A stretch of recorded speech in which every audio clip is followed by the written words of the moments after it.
Thank you for waiting. That's okay. We actually used the time to help Dainsliff get a room at the hotel. That's very considerate of you. Now, I trust you share my curiosity about Rarier's past, and you seem fairly familiar with Mr. Dainsliff already. We spoke at some length after the meeting. He was the one who suggested I should invite you to join this operation. He feels confident that these secrets will be safe with you. Dane has a lot of faith in us, that's for sure. Likewise. I appreciate that you got right on board without interrogating me about why I invited you. It shows that you trust me to explain everything in due course. That's because we know what you're capable of. We appreciate you too, Nefer. You might have been forced to help in the beginning, but this time, it was your choice. That's one way to put it. Another is this, that once a decision's been made, it's set in stone. After that, my only goal is to see it through. Alright, so here's how it is. I'm going to access Rarier's thoughts again using my confidential method. Now, I'm sure you've seen things like this before on your travels, so you're surely well aware of how dangerous it can be. The reason I've gathered you all here is to ensure my safety during the proceedings. I plan for us to enter the fragment of his consciousness together, and once inside, I will focus on searching for information. Think of this as a diving expedition into someone's brain. If I'm the diver, you are my safety equipment, tasked with keeping me alive while I'm under the surface. Once the ceremony begins, we will all be spying on privileged information. But in the interests of safety, you must remain absolutely silent at all times. We will discuss our observations after the ceremony has concluded. Lastly, any individuals of a weaker constitution are advised not to partake in the ceremony. In any case, Paimon has her own job to do, which requires staying in the room, but not joining the ceremony.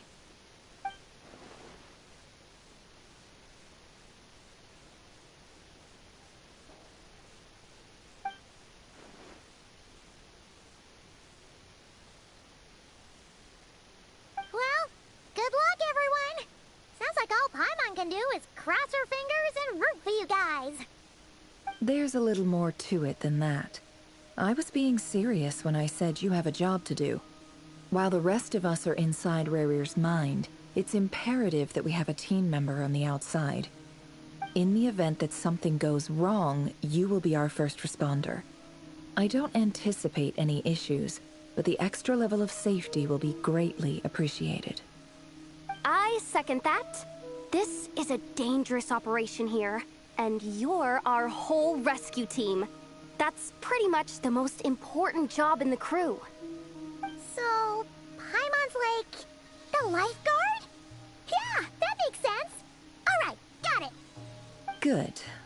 Please, take a seat. We'll get started momentarily.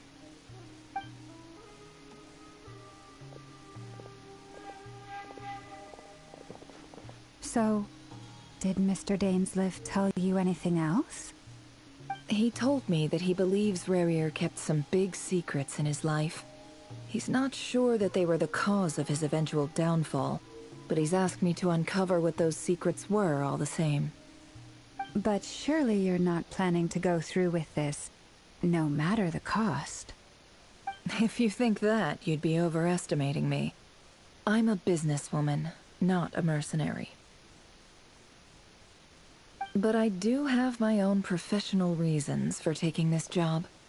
You think I'd turn down the opportunity to get a first-hand glimpse into Conrian history? No chance. Well, as long as you don't let morbid curiosity get in the way of safety concerns, we're good. We'll do whatever we can to help you. You're such a killjoy.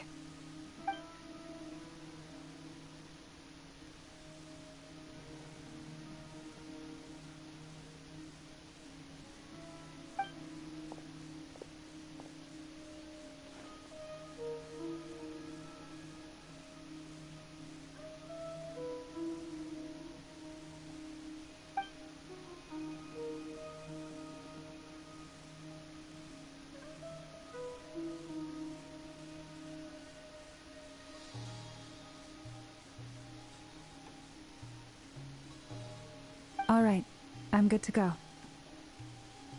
All set over here, too. Promise Paimon you'll be extra careful. All right. Let your whole body relax. We're about to begin. Close your eyes.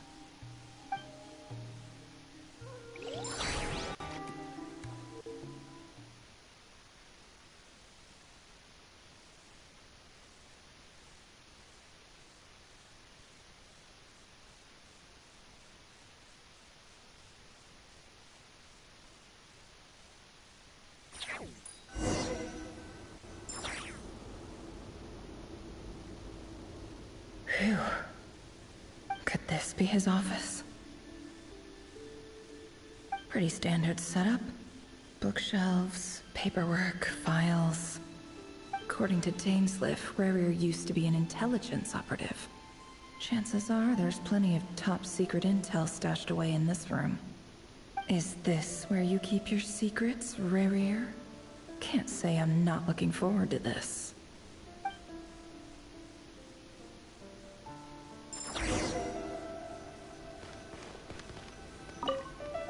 He looks even gloomier than last time. I wonder what's changed.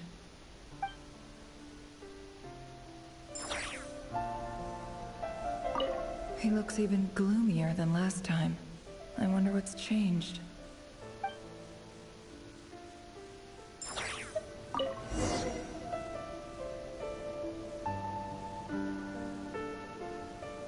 Today's files are in. Time to wade through them just like usual.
Male, 51.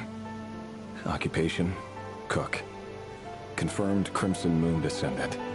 Has maintained frequent contact with other descendants over the past year.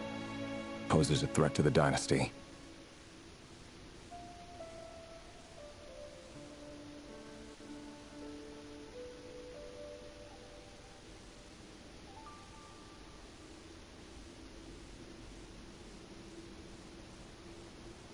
Neutralized.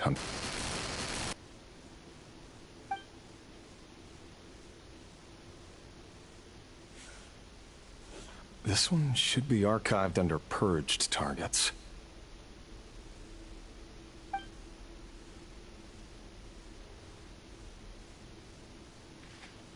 Female, 23. Occupation, office clerk. Confirmed Crimson Moon descendant. Has maintained frequent contact with other descendants over the past year.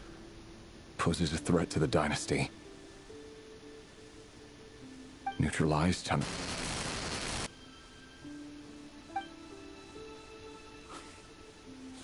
Another one for purged targets. Sounds like she was that other man's daughter. Never mind. What's it got to do with me?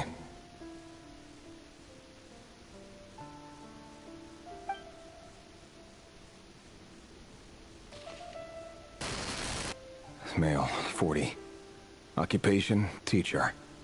Confirmed Crimson Moon descendant. Has been observed making contact with other descendants during the past year. Poses a threat to the dynasty. Neutralized on...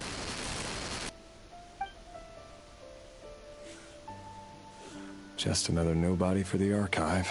Come to think of it, I remember surveilling this man. case like his never would have been considered a priority in the past. Huh. He barely even interacted with other Crimson Moon descendants.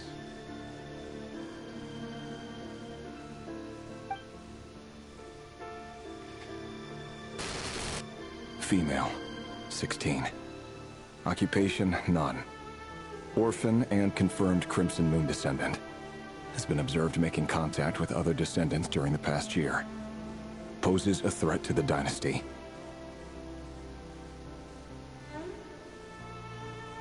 Neutralized on...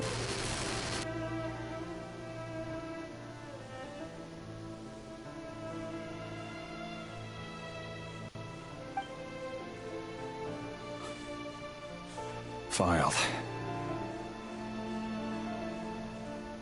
I have no recollection of this girl. None whatsoever. She doesn't seem to be anyone important, but then again, how many of them really are?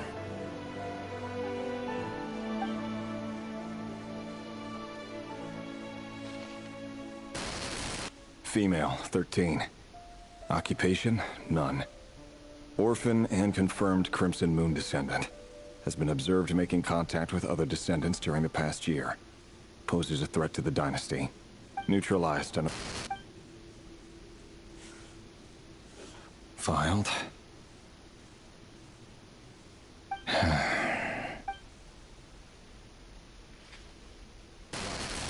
Male, 11. Occupation, none. Orphan and confirmed Crimson Moon descendant. Has not been observed making any contact with other descendants during the past year. Poses a threat to the dynasty. Neutralized and...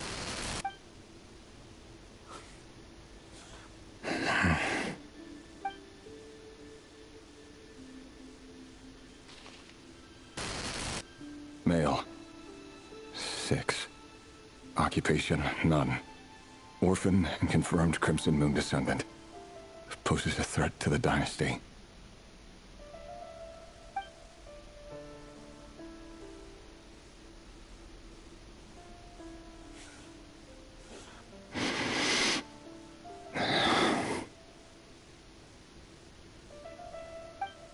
It's funny, isn't it? Your job is becoming both harder and easier at the same time, depending on how you look at it.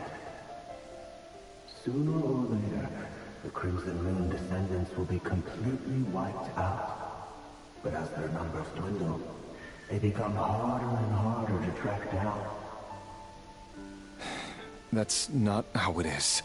Fortunately, however, most of the able-bodied adults have already been taken care of. The remaining weaklings will be increasingly easy to deal with. No! No. My job is to ensure the survival of the Eclipse Dynasty. And the only way to do that is by eliminating any and all potential threats. It's a perfectly legitimate line of work. Every single one of my colleagues can attest.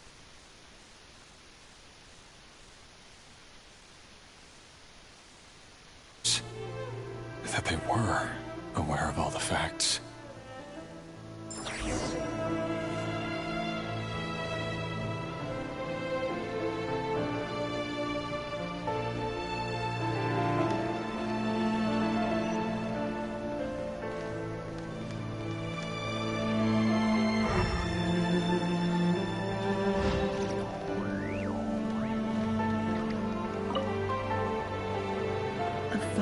Inside a folder. The title reads, Dear Breakfast Shop Owner. It's a list of names. But at this stage, I have no idea who any of them even are.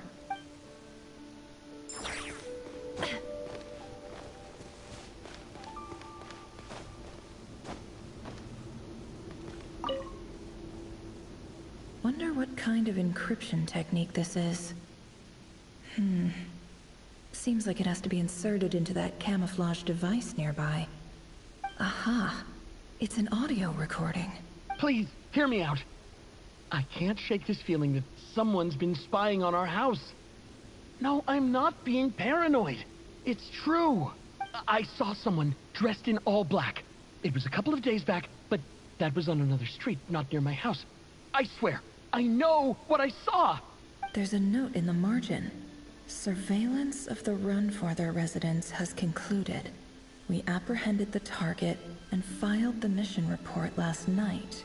Could the voice in the recording belong to one of Rarir's targets?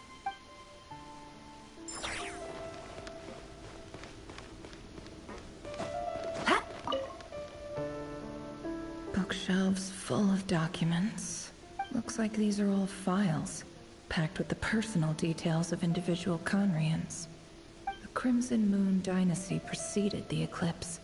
Since Rarir worked as a secret agent during the latter, it stands to reason that he was tasked with purging remnants of the old dynasty. Yep, lines up exactly with what Dainsleif told me.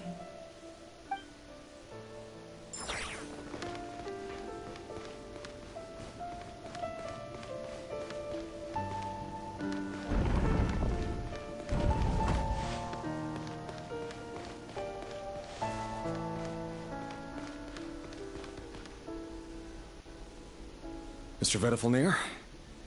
It's been quite some time since we last met.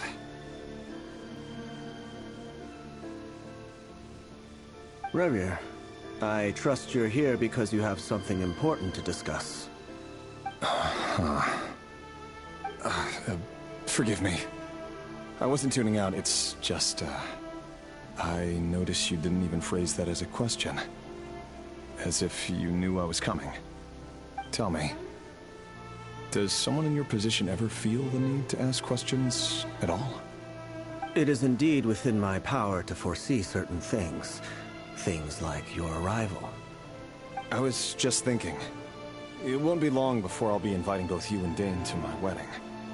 That isn't a lie, but nor is it a fact as such. It's a wish, isn't it? No fooling a prophet, is there? Ever since that day we met for drinks, I knew it was only a matter of time before you came looking for me. Does it feel good? Knowing how the future will unfold. I'm afraid the notions of good and bad fail to capture the complexity of what such a power entails. Once you've seen what will come to pass, it can be all too easy to succumb to fear and melancholy. Unless, of course, you learn to abandon these feelings. You fear my silence, and long to hear the words I left unspoken that day. That's right. You must have noticed my reluctance to broach the subject. And the reason is simple. Because the truth could never have lived up to your hopes. For both our sakes, such words are better left unsaid. The burden of prophecy was never meant for your shoulders. So who exactly do you deem worthy to hear your prophecies? None but our exalted king? Or rather, our king as he once was. You're closer to his majesty than I am. You must know better than anyone how much he's changed. You say that as though it is to my benefit. Yet precisely because of that, I dare not speak rashly. A king can turn out to be the most virtuous of rulers, or a tyrant more terrible than the most vicious of dragons. You are so wise and far-sighted, yet still you would have me live in fear of the unknown? You make a fair point. Especially given my silence alone was all it took to send you spiraling downwards. Very well then. Let me offer you some advice. And I say this not as a prophet or a visionary, but simply as the brother of your friend. For many reasons, there is very little chance of your marriage ending in happiness. If happiness is what you seek, you should find another fiancé.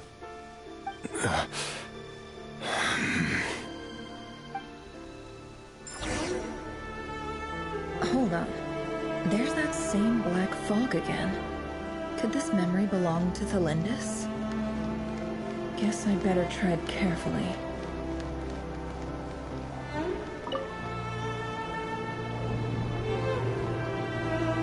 Wait. hear me out. This time we finally got a clear look at his face and learned his true identity. His name is Rayrir, and he claims to be one of the king's guards. What did you say? A cruel irony, isn't it? The man you're set to marry leads a double life as a brutal executioner. Why are you telling me all of this now? Simple. It's because I want you to kill him. You are the only person he would never suspect. No, absolutely not. I would never dream of doing such a despicable thing. So you'll just stand by and watch him slaughter us to the last? Do not forget that the blood of the Crimson Moon flows in your veins too. The blood of the Crimson Moon? What does that matter now? The dynasty has long been dead and gone. You think that alone is reason enough for me to throw away everything I have? Why wouldn't it be? You two were once a child of the Crimson Moon, just like me. Don't tell me you've never felt so much as a flicker of fury for the way we were trampled into the dust. As long as you promise to abandon this pipe dream of restoring your dynasty, I can try to persuade him. Or have him persuade the Vinster King. Persuade the Vinster King?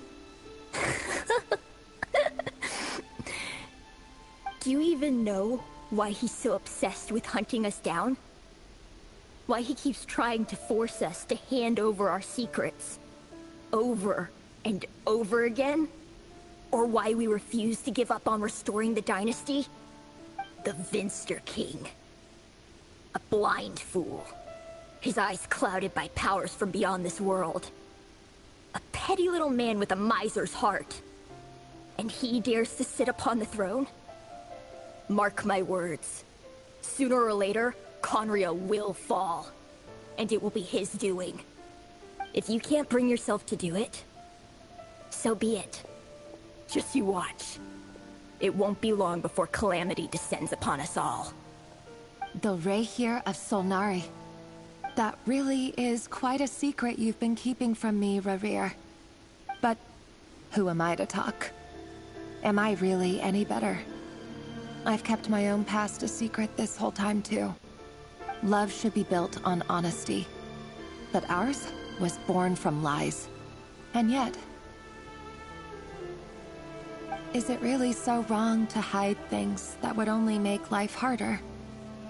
If we don't cover up the parts that no one else should see, how can we go on pretending to be normal? Vedifulnir must have known all this. And that's why he made his prophecy. In the end, nothing stays hidden forever. But I won't just sit by and watch this disaster unfold. I'll do everything in my power to protect what I cannot afford to lose, no matter who I have to face.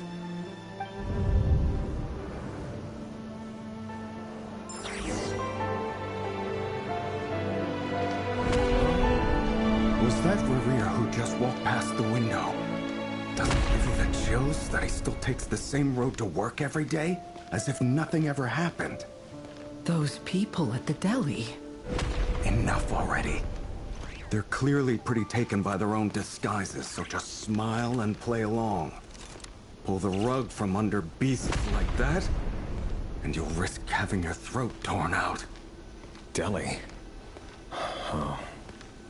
They're talking about the people from the opposition. Right. I'd almost forgotten they used to run a deli. People of no consequence always vanish so easily. And no one even remembers them.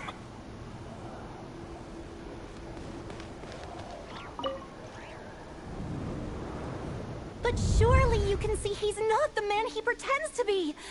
So many have died already, and they say that the king's madness grows with each passing day. We're not going to survive this, are we? But why does it have to be this way? Do we really deserve to die just because of the blood that runs through our veins? Felindis, are you even listening? Sorry, Freether. My mind was off wandering. I heard you, though. You're talking about what Rerir said. He's just following the King's orders. He's a secret agent, and it's his job to hunt down rebels and dissidents. By the time you first met him, he'd already taken lives. Maybe he was using you from the very beginning. No. Rerir has no idea I have anything to do with the Crimson Moon. My family are only distant relatives of the main lineage, and besides, my eyes are perfectly ordinary. Truth be told, apart from my teacher, pretty much no one knows I have any connection to any of it. It's been a long time since my family severed ties. But as Orlog said, who could possibly talk sense into that raving lunatic of a king? No one. I'll work something out. Trust me, I'm with you all. But for now, you need to keep yourselves hidden. Don't let anyone find you, anyone at all. Don't forget that Rerir is an Eclipse operative. You need to be extra careful when he's around. And when I am too. For now, don't come looking for me. And if anything happens to me, just act like we've never met. If even you can't escape this, what hope do the rest of us have? But after all this time together, surely he wouldn't lay a hand on you. I won't speak in his defense, nor can I give you a clear answer to that question. But I'll do everything I can to put an end to this. Here, hold on to this. If an opportunity to escape presents itself, take it. You'll be glad you took some spare change. You called that change? But what about you? I've got a job, and there's still money coming in. But you can't go anywhere right now. Please think about yourself for once.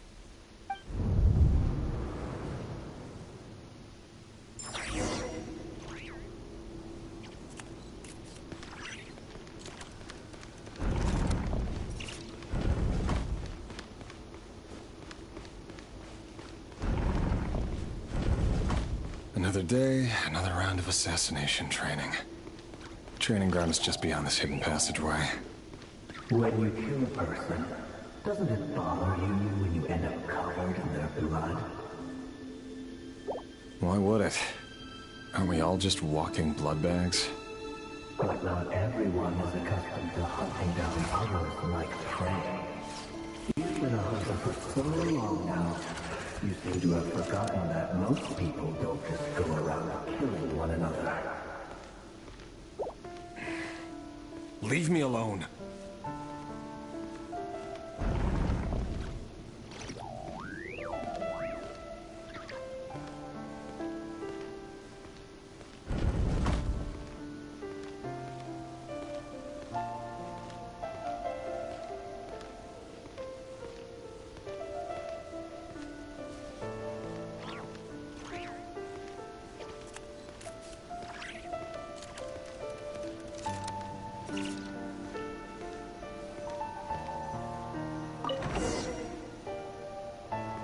Make sure you have a firm grip on the handle.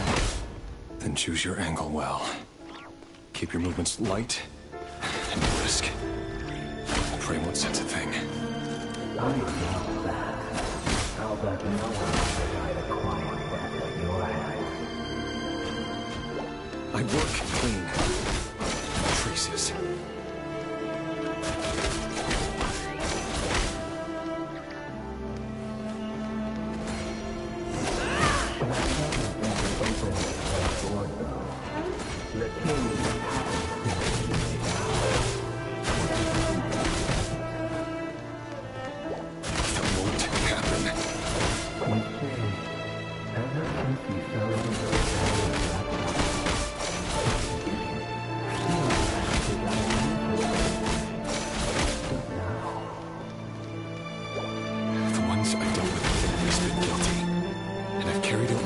Flawlessly.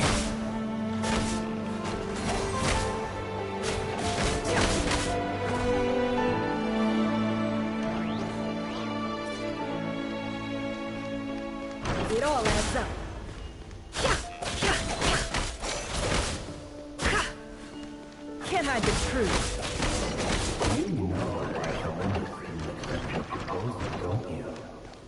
Was it because she didn't trust you?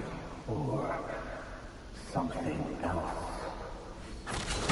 Enough!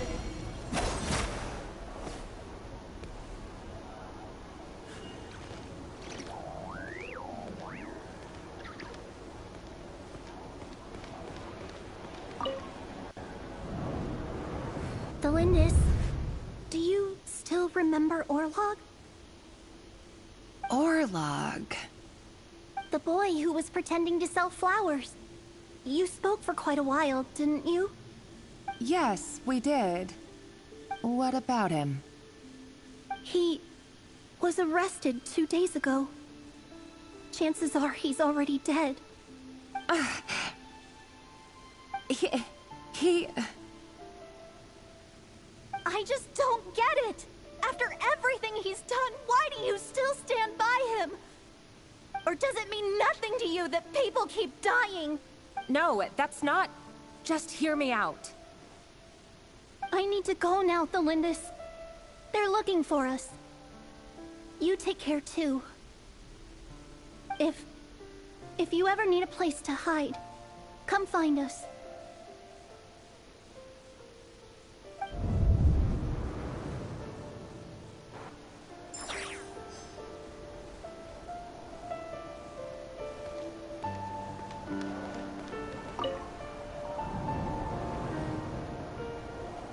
Author, Thelindis.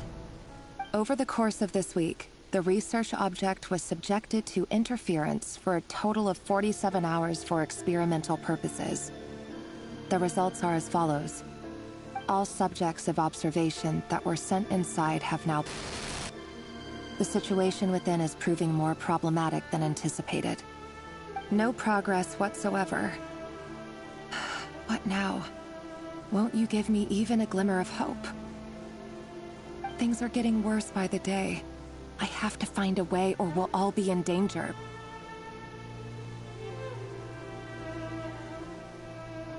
But I... If all this research comes to nothing, what then? Sooner or later, it'll be my neck on the line. But could he really bring himself to kill me? No. Surely he wouldn't have the heart.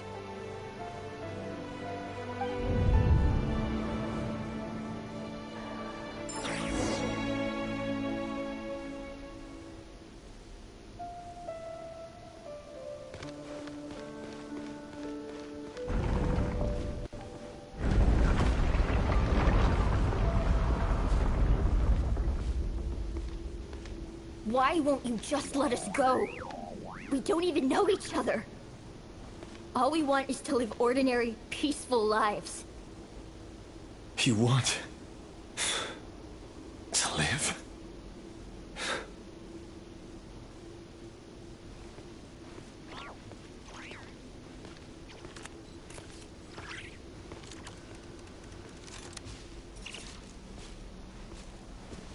Yes. I just want to go on living. Is that really such an unforgivable crime?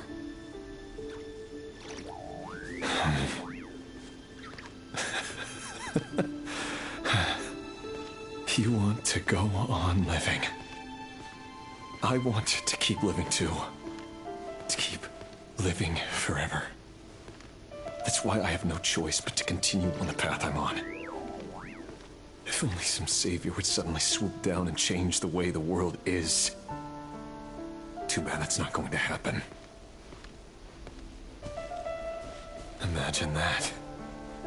If there really were such a person, you and I wouldn't be standing here like this, would we?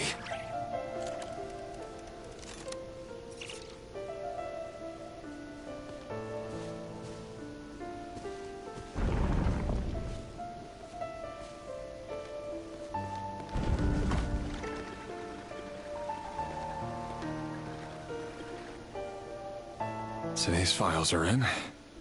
Time to wade through them just like usual. No, I don't get tired of it. It's my job. And not only am I lucky to have it, I'm good at it too.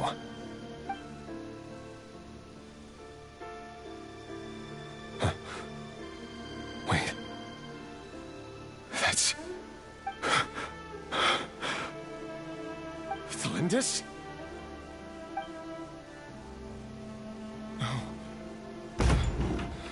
No. No!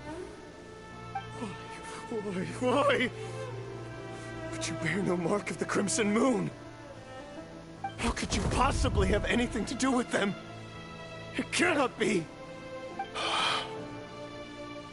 A diluted bloodline. Carefully concealed. I see it now. You've been living in the shadows just like me. What a fool I've been. Numbing myself with talk of justice. Even imagining my friends would back me up. But in the end, Irminsul. Finster King! How far are you going to take this? From the direct bloodline to secondary offshoots? And then what? Today it's the descendants of the Crimson Moon. Who will it be tomorrow? Will you not rest until everyone down here is dead? No. This cannot go on. This is where it ends.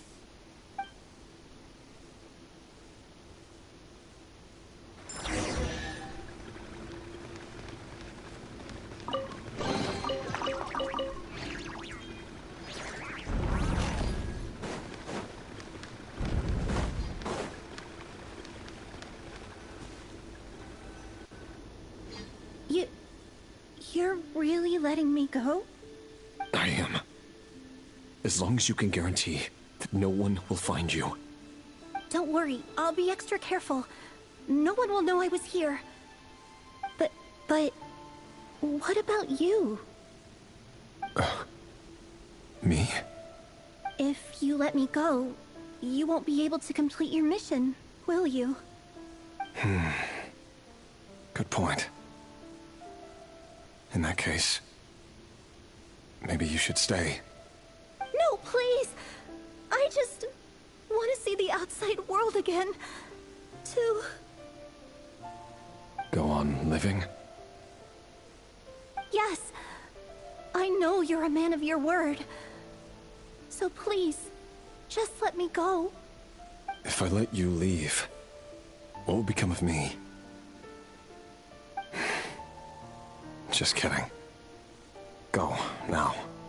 But remember, don't let anyone know you were caught. We'll be seeing each other again very soon if you do.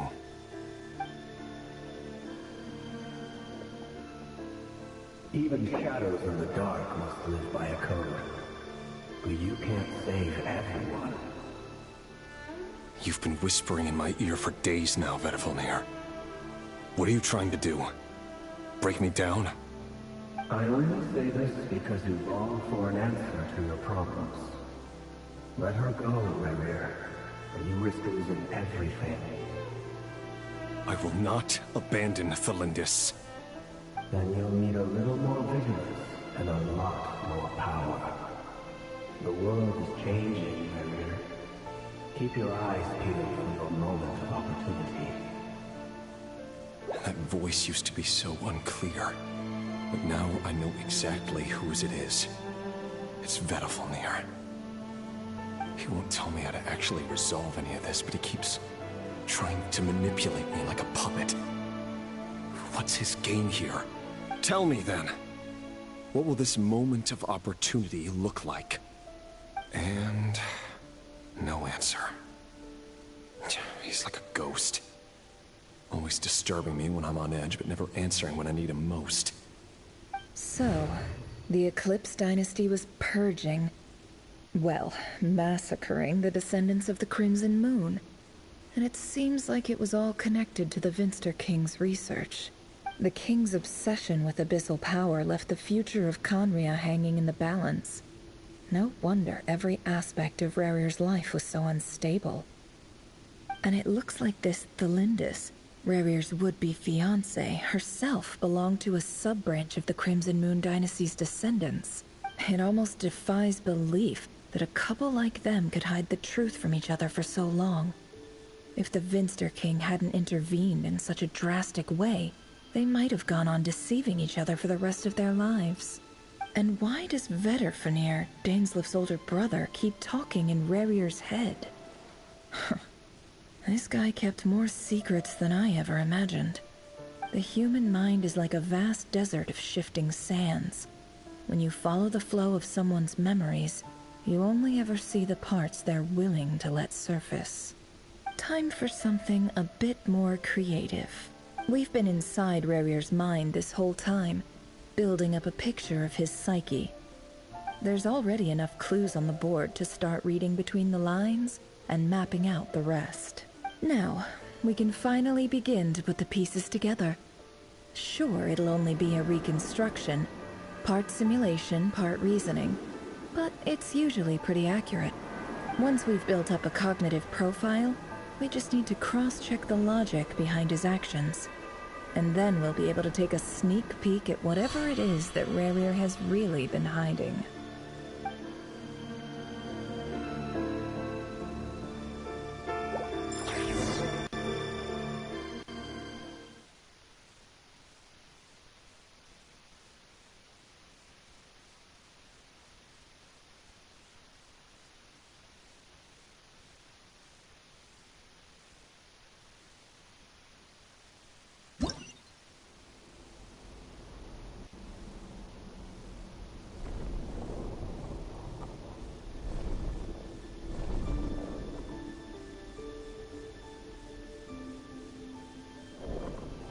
Rerir, are you there?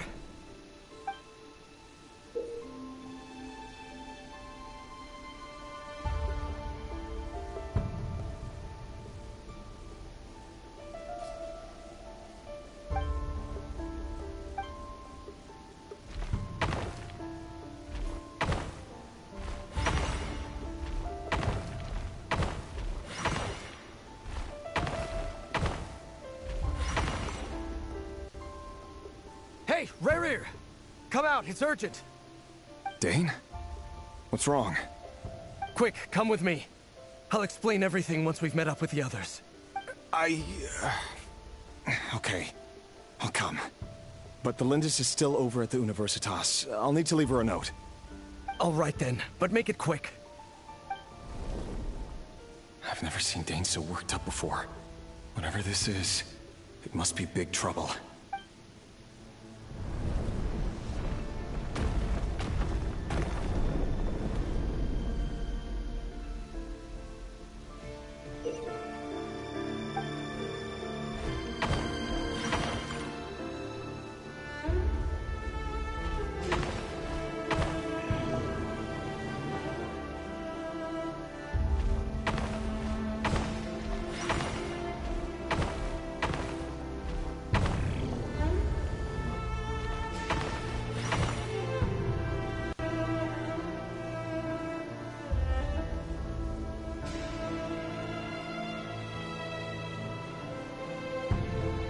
Well, this is a nice change, meeting you all at this hour. When men and women of ambition can speak face to face in broad daylight, I say that's a big step forward for our dear Conria. Don't be ridiculous. We do not fear the day. Why would we seek refuge in the night? You might ask your blade that same question. I'm told it prefers the cover of darkness. The word on the street is that Sertologi only strikes when he has an unfair advantage. But that is patently false. I see you're missing an arm and a leg. Surely only a fair fight could explain that. If this is your way of offering me replacement limbs, believe me, I'll take them. Oh, we can certainly discuss that. With bioalchemy, anything is possible. Assuming I have your full support in my research. Lunatic. Robtatir. What brings you here? Why, Daneslif, of course. He invited me. Please, cast aside your apprehensions, Miss Rhindaughter. Whatever the rumors may say, I am but a humble servant of the king, and I can assure you he affords me no greater convenience than he does you. Well, the Universitas Magistrorum won't stop fawning over you. So at least some of the rumors must be true. You're clearly doing well for yourself, so drop the humble servant act. It endears you to no one. You're president of the Universitas Magistrorum, the chief royal mage known as the Wise by royal appointment, and by far the most favored among the 4 pillars of Conria. Vice President Veit doesn't even try to hide his envy when he sees you. My success is the product of hard work and good luck. It's as simple as that. Were the king not such an extremist, I hardly think I would have received a senior post at my age. Of course, no job is without its gripes. Serving a king like ours can be a challenging task, as I'm sure you can imagine. And as for Efterveit, in missing out on the presidency, he's dodged a mountain of stress. Like everything else in life, it comes with pros and cons. You're all here. I apologize for the short notice, but it was an emergency.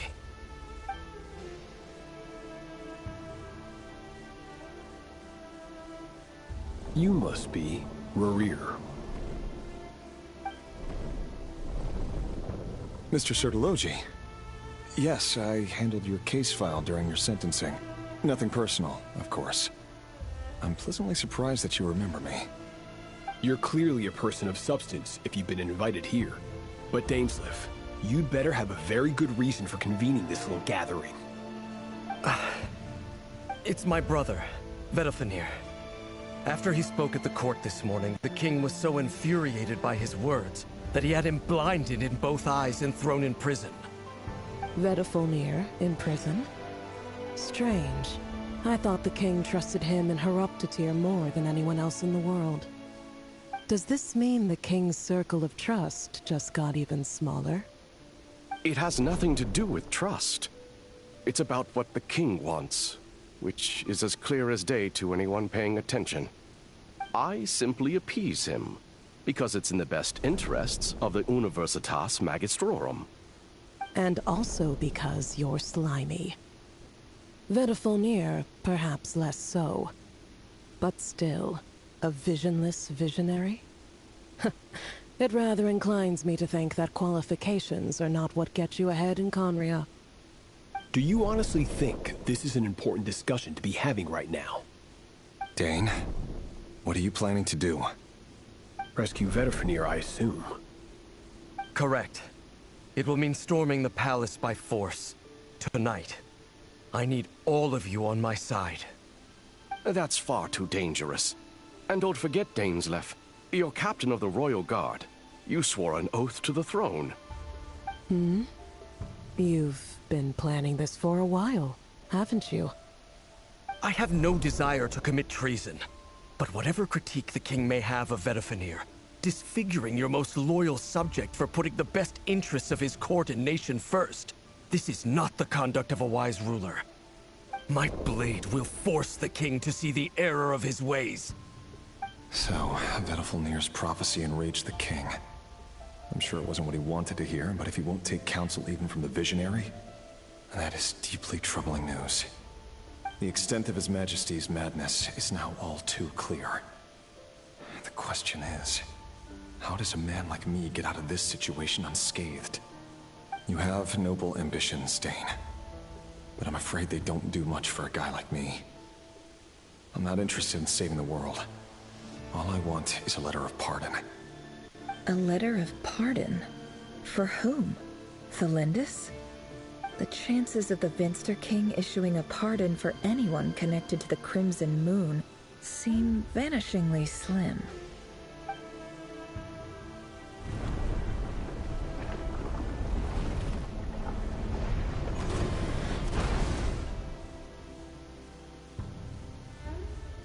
This black fog over the board must have some connection to Thelindis.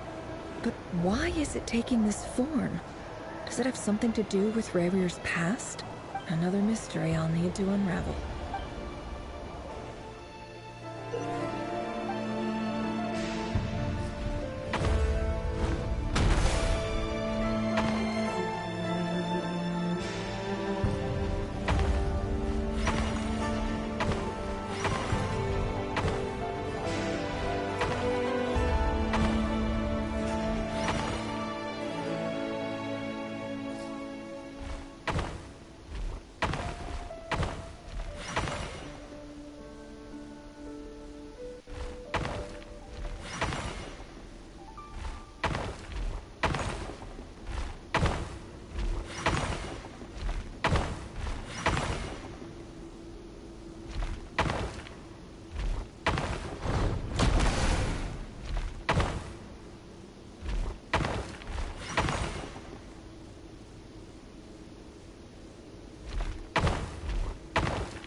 Author Thelindis.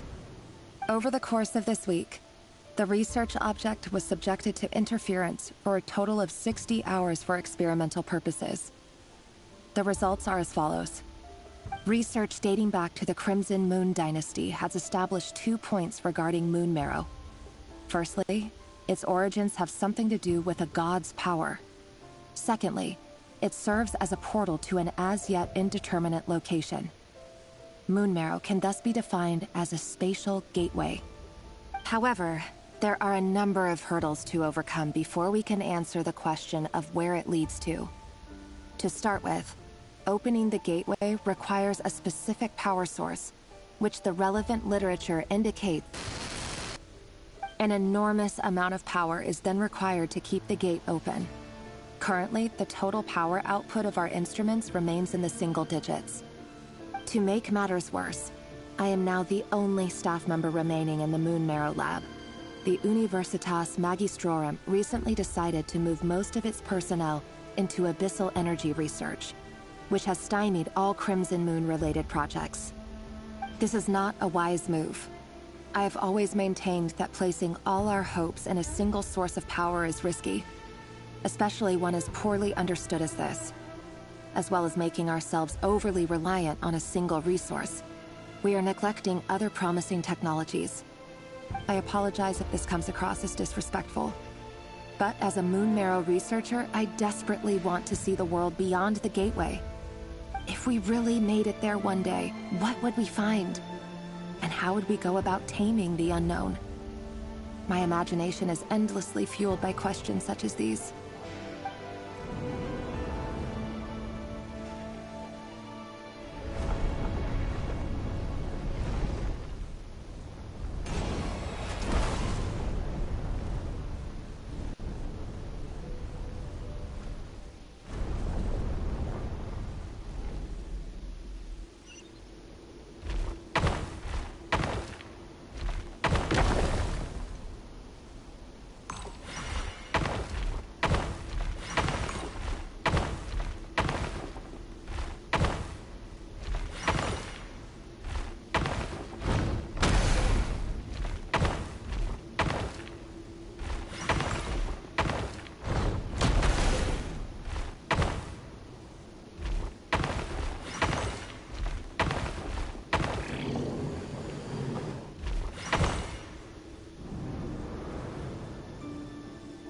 This is for you.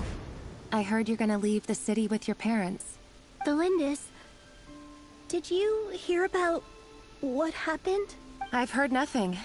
Rerir got back very late last Friday, and he was acting a little unusual, but he slept pretty well, so I'm guessing whatever he did was a good deed.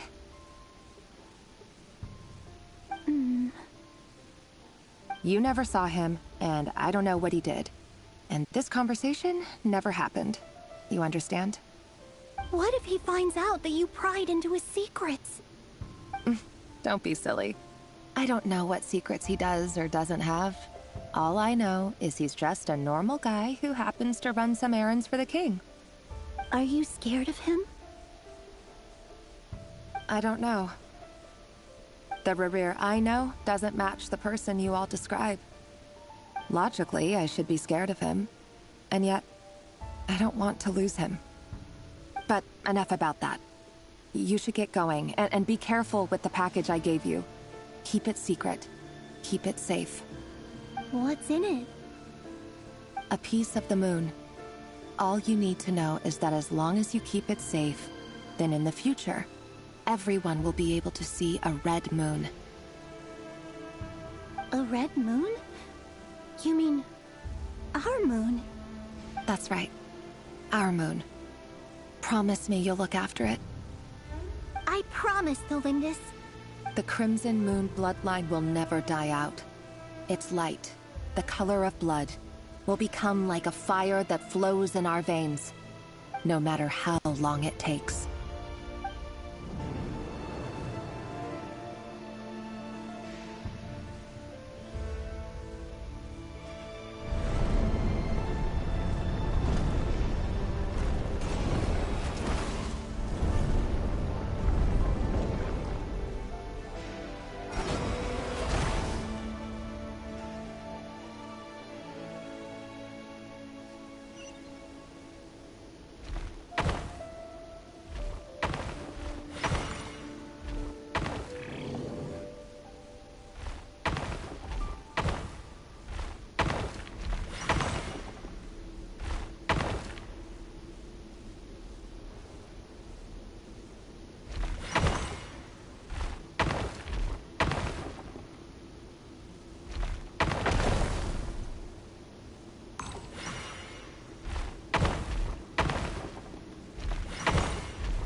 Hurry, everyone, and stick to the plan. Sir Dainsleif, what are you? Is this treason? You know what happens to those who betray the throne. Please, don't do this! It is the king himself who has betrayed the throne. He has betrayed all of Conria. If you have any love left for justice in your heart, you should join me. It's showtime. Dane and his group will handle the troops in the palace. Then Hraptatyr and Rheindater will disarm the security measures. My job is to enter the prison and rescue Vedifalnir. Stay safe. Wish me luck. Look after my brother. Draw your blade. It is time for justice to prevail.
And the smell is abominable. Clearly, the king doesn't allow his prisoners a single shred of dignity. This is dire. Found you. Hello, Mr. Vedifalnir. Ah, it's you. Surprised? Oh, wait. I guess surprise isn't an emotion that prophets feel very often. I certainly felt some surprise in the moment when I was blinded. Surprise at the king's sheer ignorance. Surprise at just how unfairly this world responds to words of earnest remonstration. I'm curious. What did you prophesize this time? It wasn't a prophecy. It was a word of warning. Someone had to say it. The king has forsaken all reason in pursuit of his obsessions. I simply told him that if he continues on this path, Conria will surely fall. But he didn't listen. Worse still, he stabbed you in both eyes and locked you away. Dane asked for my help. The court is in complete chaos now, but I'm sure you predicted that. Everything is transpiring as I foresaw. Yet I am powerless to change it. Fate is an immutable force. I can but lament as the inevitable unfolds. I do wonder whether giving a man the power to see the future does nothing more for him than slowly crush his spirit. Forgive my curtness, Vedifalnir, but the king did not suddenly turn on you today.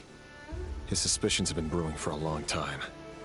You can't have wisdom beyond the reach of your fellow man without attracting his fear and suspicion. There are things the king does not want to see. So, he doesn't want you having visions of them either. He blinded you because he thought this would make the visions stop. He wasn't entirely wrong. I did indeed lose my power to see the future. Right up until... Until what? Just now.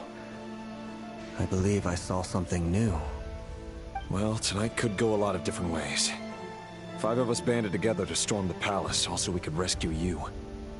This will go down as the most tumultuous day in Conrian history. I sense hatred in you. But also hope. A desperate hope that with the tyrant deposed, that will be the end of the story. But this is not the end. It is the beginning of a new chapter, in a whole new story. There are many men of honor and courage in this world, Rerir. But you are not one of them. You're not here for justice, are you? You're here for yourself. Is that a dagger? Interesting. Why not the polearm? It was always your weapon of choice. With your abilities, I don't doubt that you were able to recover some of your sight. But I also doubt that you want to make an enemy of me right now. Of course not. We're on the same side, aren't we? We could be. But I need you to be honest with me, Vediflnir. At this point, you're my only hope for the future. You mean your future? With your beloved, Thelindis? Yes. And I know there are bigger things at stake here. A dynasty, a nation, maybe the entire world. But forgive me, I care first and foremost about myself. I can't abandon the one I love to save myself. I just can't do it. But you see a broader picture of the future than I. You see the solutions to the biggest problems of our age. So tell me, what is my solution? What's the answer? In matters of fate, answers are either right or wrong. What will be, and what will not. Maybe you are willing to pay a certain price in the pursuit of happiness, but unfortunately, fate does not negotiate. That is the cruelest thing about fate. It is unmoved by your sacrifices. That can't be true. I know it's your voice that I keep hearing in my head, urging me to see how the world is changing, to seek more power, so I can protect the things I love. You show me disaster, but you won't show me how to avoid it? Why? Why are you doing all this? My voice. In your head.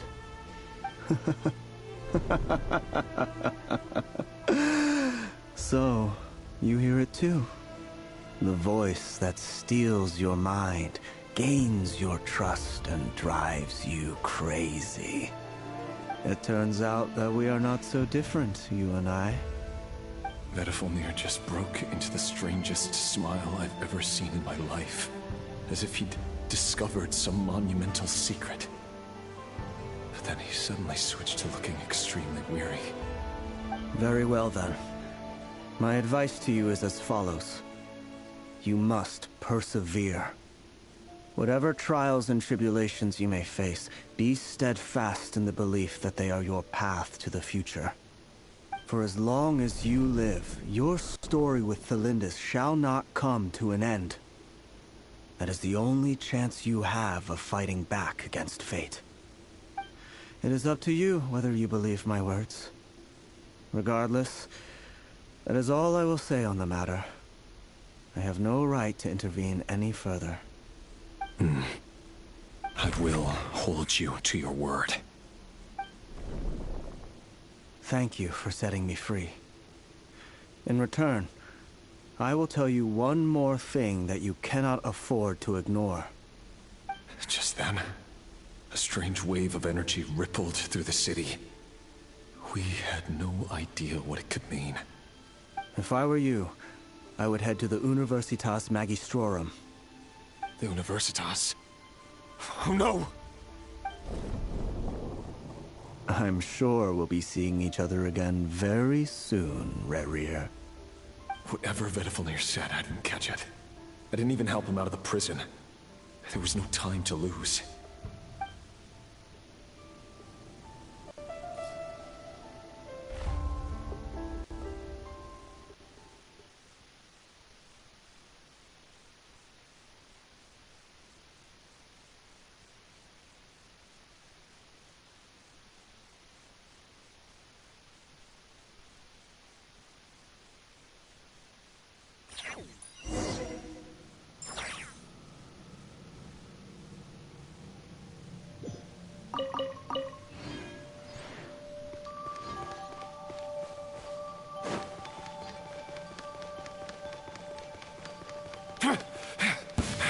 Monsters? Is this Reindar's doing? Or the Universitas Magistrorum. Out of my way! Echoing song! The Universitas. That reminds me of a rumor I once heard. Allegedly, the king installed secret mechanisms in the palace and around the city. No one knows where they are or what kind of power they hold. But if they were ever gonna activate, it would probably be on a night like tonight. Help! Help! Hold on! Don't let them anywhere near you! Save me! I can't! Ah! That sounded like an explosion. So, the rumor is true? The king really went through with it. What other means does the king have at his disposal? They must run on power from the Abyss. And given it's a major center of Abyss research, anyone over at the Universitas will be in grave danger. I have to hurry!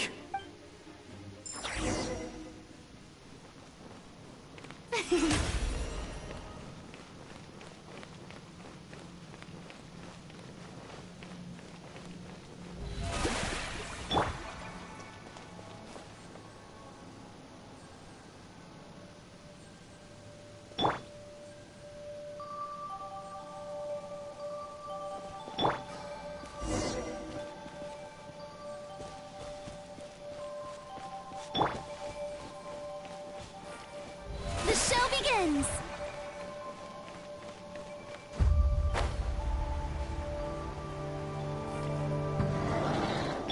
Rise with the sun! There is no escape!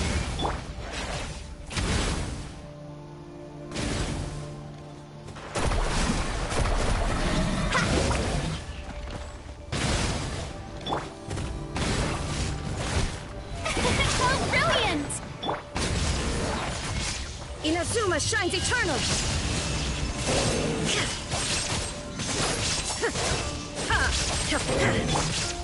Burn it down!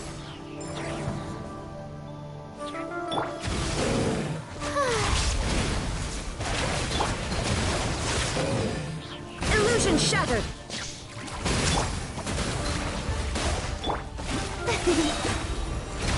Time to shine!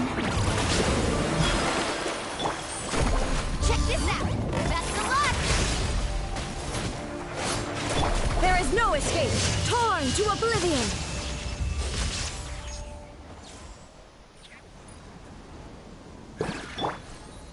Ah. The show begins!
Monsters. At the Universitas Magistrorum? Why now? Oh no! They're coming! It's no use. The table won't hold out much longer. The weapons. Where are the weapons? Of course. All the lab equipment was upgraded after the inspection last week, but the new weapons haven't been allocated yet. I'm done for. Is anyone there? I need help! Ah! Stay back! Please stay back! Please!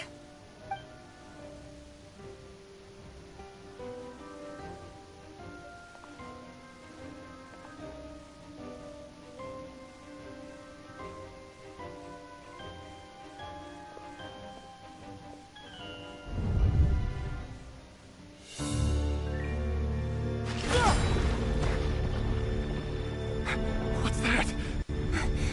Reverie. So the rumors about your work are true. What? No! Listen, something happened at the palace tonight. We have to leave! You don't need to lie to me anymore. What do you mean? I know why you're worried, and I will respect the decision you've made. But it's okay, because I found a solution. I know how to end all this. You can have it back. The normal life you so desire. But until then, I'm afraid our wedding will have to wait. Cylindus? No, don't do it! Cylindus! Cylindus!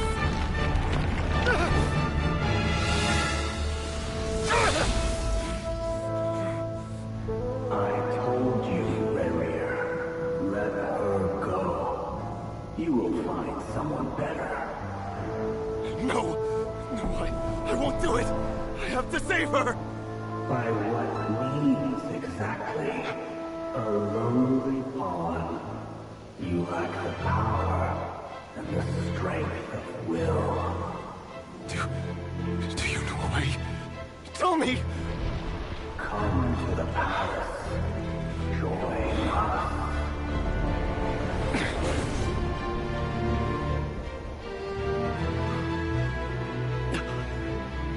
Reverie, thank goodness we...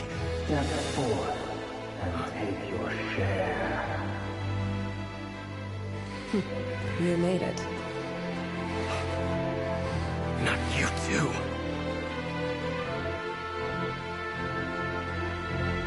Hatred or grief, despair, desire. We all have our own.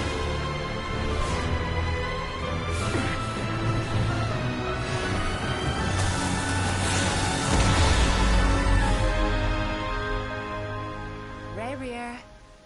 Reverie. Cylindus? Were you daydreaming?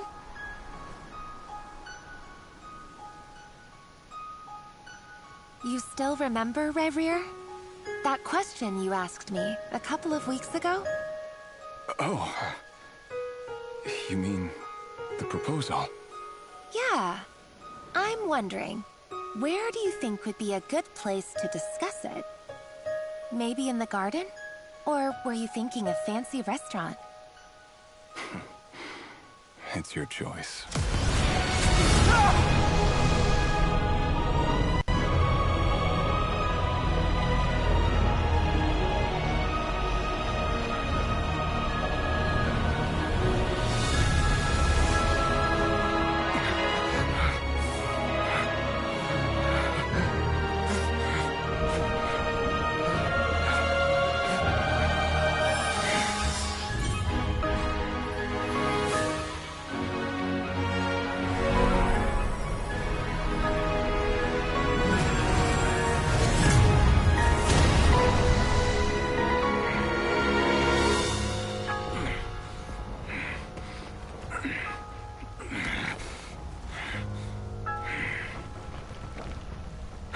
Find you. And then, you can give me your answer.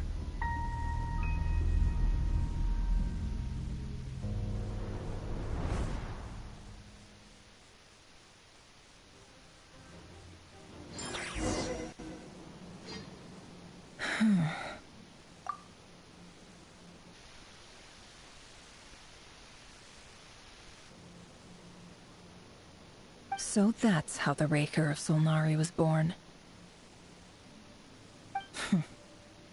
A monster created by circumstance is a monster all the same. Viewing other people's thoughts for too long can get uncomfortable. Right now, I'm feeling a strong sense of loathing. In a nutshell, the story of Conria is what happens when the truth falls by the wayside. Everyone tells little white lies, and before long, you have a huge pack of lies that destroys everything. Phew. Time to get back. His past is filled with sorrow, but the tale of any fallen civilization is one of endless tragedy. Cruel as it may be, that was Conria's fate.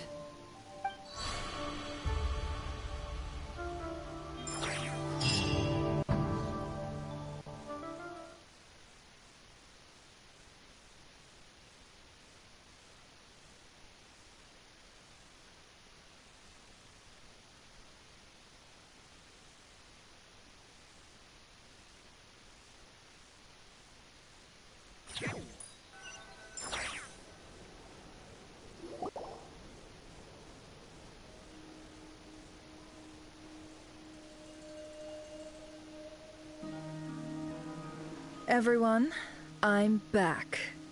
Can I get a standing ovation? Never! How are you holding up? Feeling okay? She's fine. Boss is a pro. Yes, I'm fine. You will have seen the events of Rarir's life through my thoughts. It's now clear that he is just a regular nobody, driven by personal tragedy, as he said himself. I mostly agree. There's only so much we can know about him from his memories alone, but they did give us a clear glimpse into his life in Conria.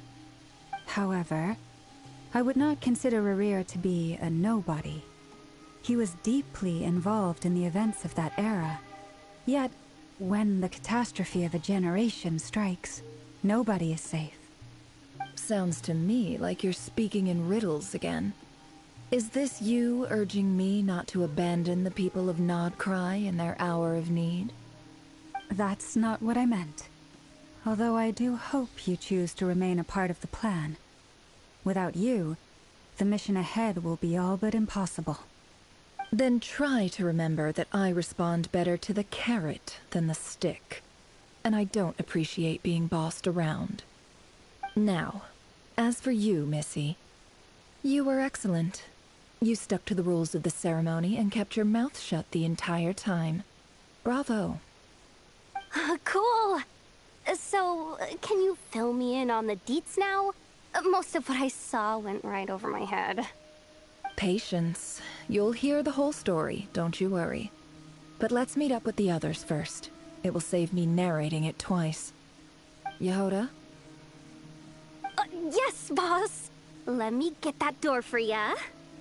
That's more like it. For a moment there, I was worried you'd forgotten about the first clause of your employment contract. Forgive my curiosity, but what does the first clause say? It says I gotta do the annoying stuff that boss is too lazy to do for herself. Like opening the door, pouring the tea, yada yada. Is that right? If something is in the contract, it's because she willingly agreed to it. Rest assured that the Curatorium abides by the very strictest of labor policies. You don't seriously think I'm cruel enough to treat her like my slave. In any case, I've hardly shied away from my share of the work today. Hope I don't catch Flintz and Varka lounging about in their chairs, enjoying a leisurely cup of tea. There's nothing I dislike more than other people enjoying themselves while I'm hard at work.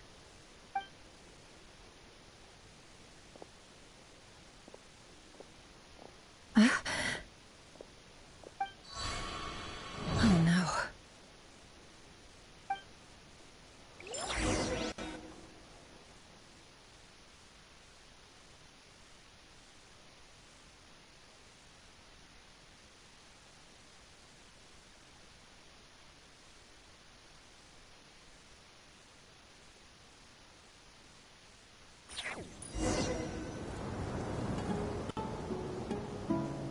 Sorry to disturb you, but we seem to have run into some trouble. Evidently so. Don't worry, I'm not about to leave you to fend for yourselves. I'm not that kind of boss. And it would go against the Curatorium's labor policy. I'm sorry? What did you hear me say? I wasn't talking about labor policy. Wait. How long have I been standing here? Not long. You just appeared by the door a moment ago.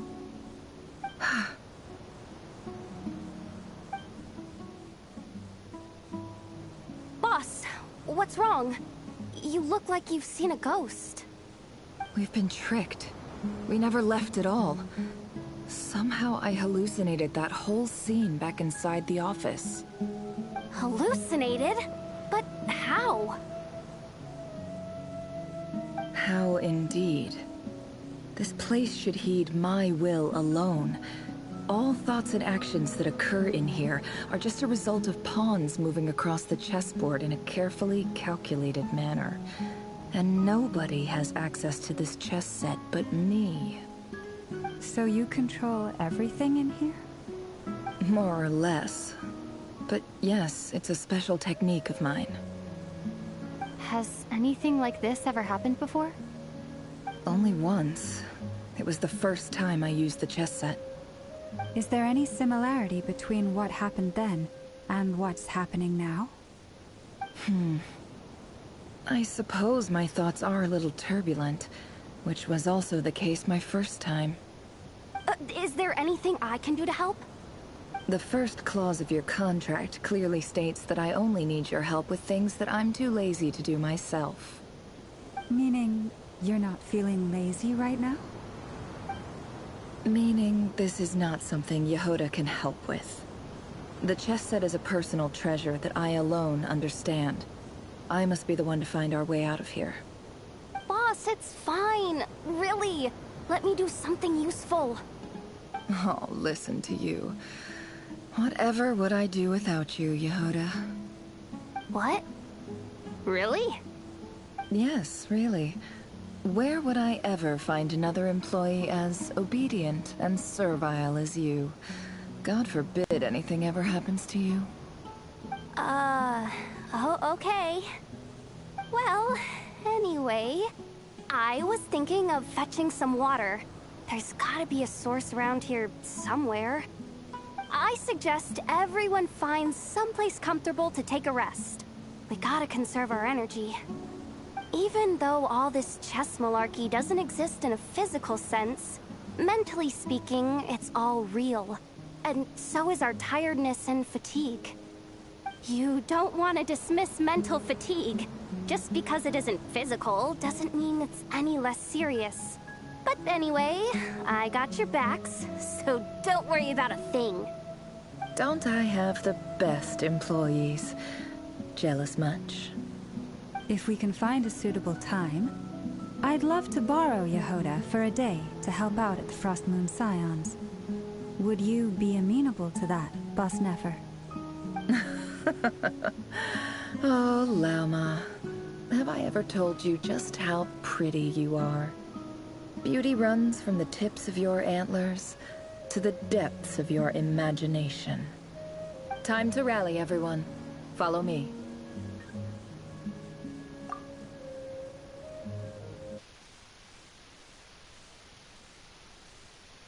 As we continue our journey, the same rules will apply. That means stay focused and no talking no matter what we encounter. And don't disturb the chess pieces. You have my word that I will get us all out of here.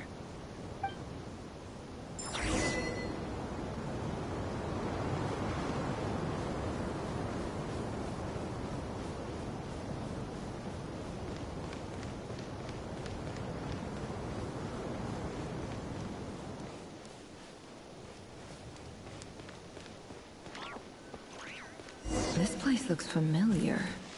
That's not a good sign. There's someone up... I wasn't expecting visitors at this hour. Wait, is that? Oh, it's him. There you are. Sinue's been looking for you all day. I think he has some news for you. Oh yeah? What were you doing just now, Uncle Retinue? Hiding away some more loose change? I know I saw some Mora. What do you mean, loose change? Oh, come on, I'm too old for this. Just pretend you saw nothing.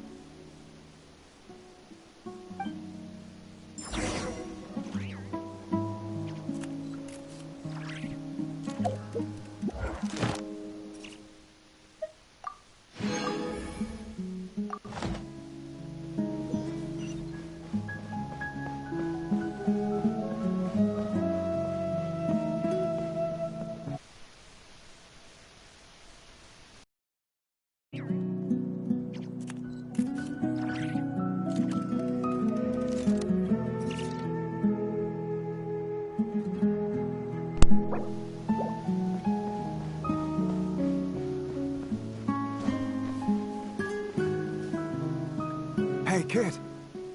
Mind telling me what Sinuhe's been up to recently? I'm trying to get in his good books and I need a way in. Get in his good books? Why? What do you want with my dad, Uncle Apepi? I've written a new song. I was hoping to showcase it at the next festival, but I'll need his approval. A new song, huh? I'd love to stay and listen, but unfortunately, Uncle Retinue says my dad's looking for me. Well, there's plenty of time and I'm not going anywhere. See that pile of stones? I'll be sitting there warming up my vocal cords. Come find me when you're done. Pile of stones. Got it.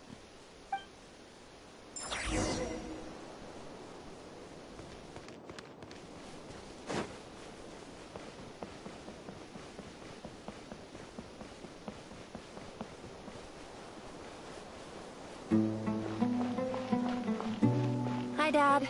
Uncle Retinue said you were looking for me. Ah, there's my little princess.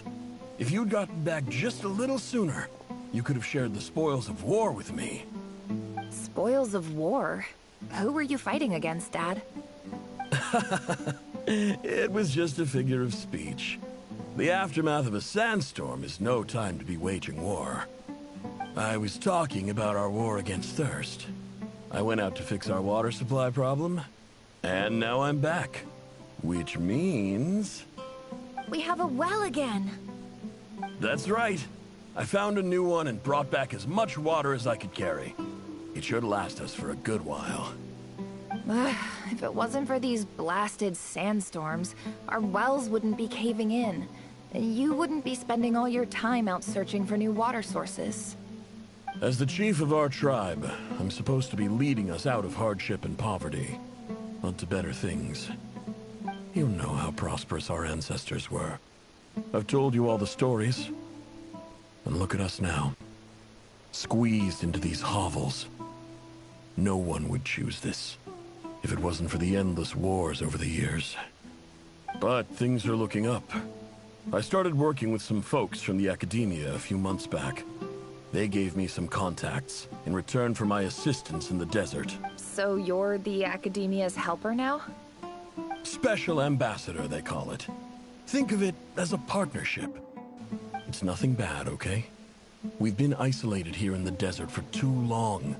Seeking opportunities elsewhere is the best thing for us, and the fastest way to progress. So, do you get anything good out of being a special ambassador? Of course. My luck's improving all the time. One day, I swear I'm gonna lead us out of this place. We'll find somewhere new. Somewhere better.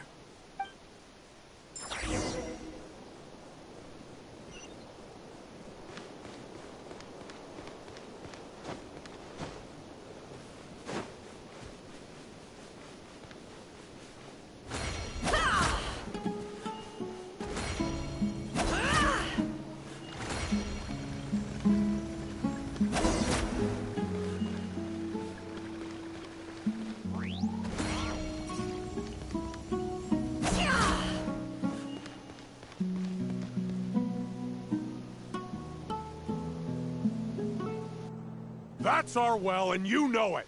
You stole from us! Well, you've gone from chief to thief, and now you have to face the consequences! Did you really think you could take our water without permission and get away with it? You're either brave, stupid, or both. And that Special Ambassador Act? Yeah, nice try! We spoke to the Academia. They said it was all news to them. You're a liar and a cheat!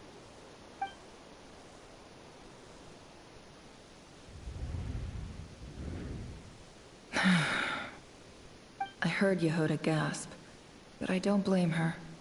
Most people are terrified by the sight of blood. Corpses strewn across the ground. The wounds are clearly from scimitars and daggers. The desert dwellers' weapons of choice. There's a handwritten note on the ground. Let's see what it says. Halil, this is Sinuhe, chief of the Shimti tribe. Surely you remember me. I was the one who helped you and your colleagues avoid the quicksand in the desert. This is my second time writing to you. I assume my last letter must have gotten lost in the mail, as I didn't receive a reply. I hope this one makes it to you safely. I'm writing to you because I need some help. That sandstorm the other day completely blocked up our well, forcing me to look for another water source in Iab and Unut territory. It was a matter of survival. Praise the gods. The well of the Iab tribe was intact. It was my last resort. I drew what water I could and left, but not without being spotted. I fear they will retaliate. You told me to write to you if I ever needed help. You said you'd be my ally in the Academia. I urgently need you to formally recognize my title of Special Ambassador and send some of your people to assist me for a few days. It's the only way I can convince them that this was the Academia's decision and prevent them from retaliating. This is an emergency. Please send help as soon as possible. Looks like this letter never got sent. The writer died a grisly death, and the letter was trampled into the ground. It's badly defaced. Some parts are barely legible. What a ridiculous lie the surviving Shimti tell. Their whole village was butchered over a sip of water.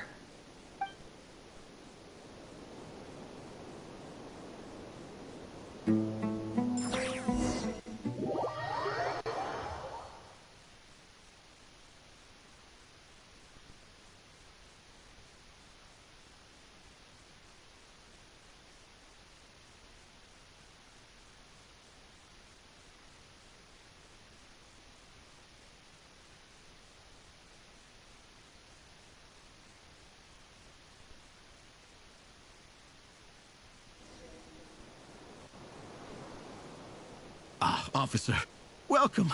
Welcome to our humble village. I thought you would at least have the courtesy to provide some respectable libations. This is the finest wine Aru village has to offer. I promise.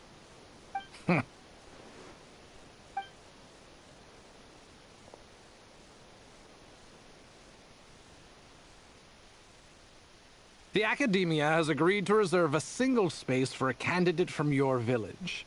But I remain skeptical of this entire endeavor. I highly doubt anyone in this desert possesses serious academic potential.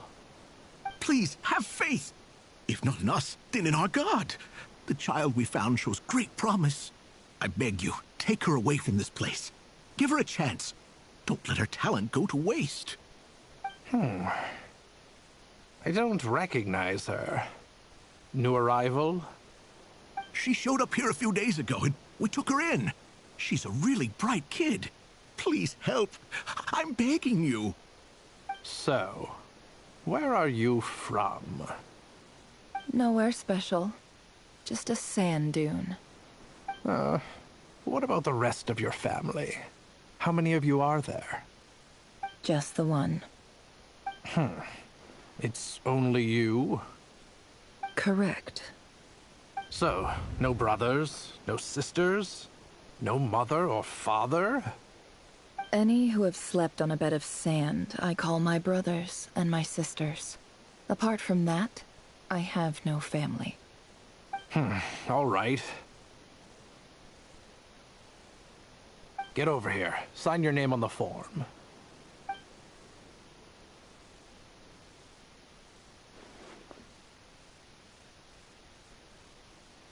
Never?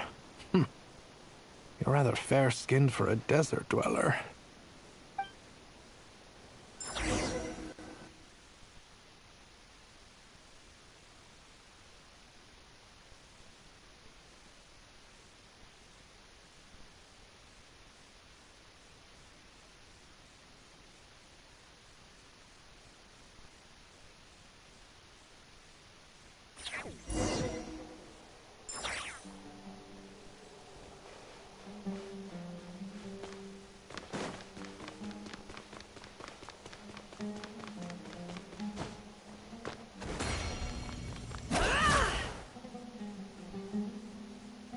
Nefer, this term's assignments have been issued already.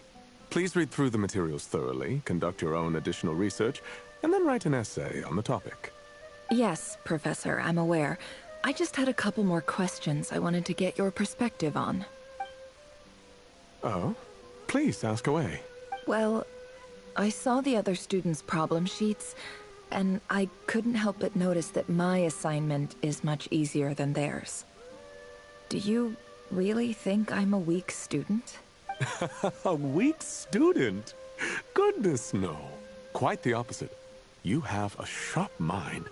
Almost too sharp. I think what you're saying is, a weak student wouldn't have noticed the discrepancy. And if they did, they certainly wouldn't complain about the lighter workload. You see, sharp as they come. You see things the way they are. And I'm sure you know why they're like that. Because of where I come from. Because I'm different. I'm sorry, Nefer. I don't like it any more than you do. It's just... Anyway, you said you had a couple of questions? What's the other one? I wanted to check. If someone sent me a letter to the academia, where do I go to collect it? Ah, your family wrote to you. Well, as long as they put your name on the envelope, someone should hand it right to you.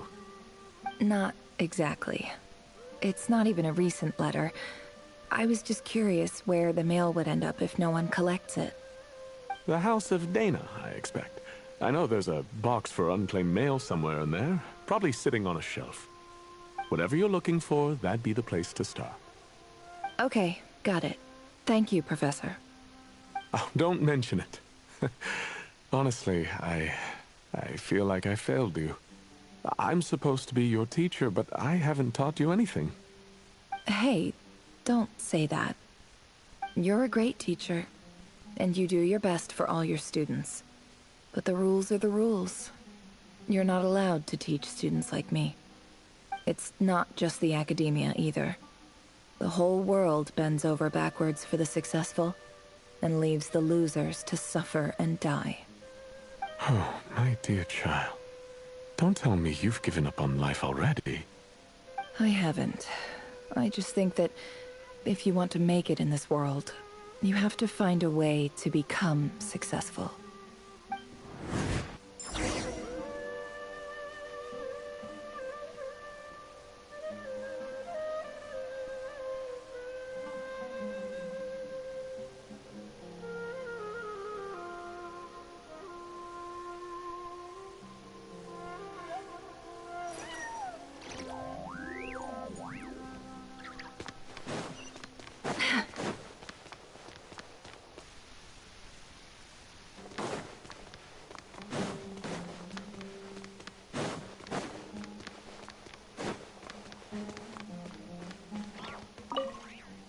This must be it.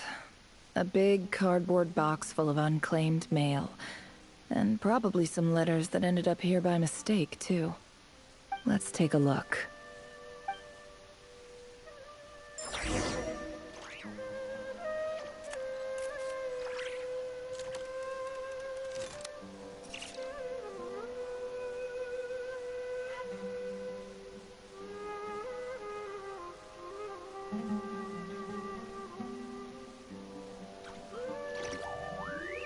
Emotions are like a raging torrent that surges through the mind. More often than not, if you try to hold them back, you'll be swept away by their unstoppable force. And if you try to ignore them entirely, you'll end up tearing yourself to pieces.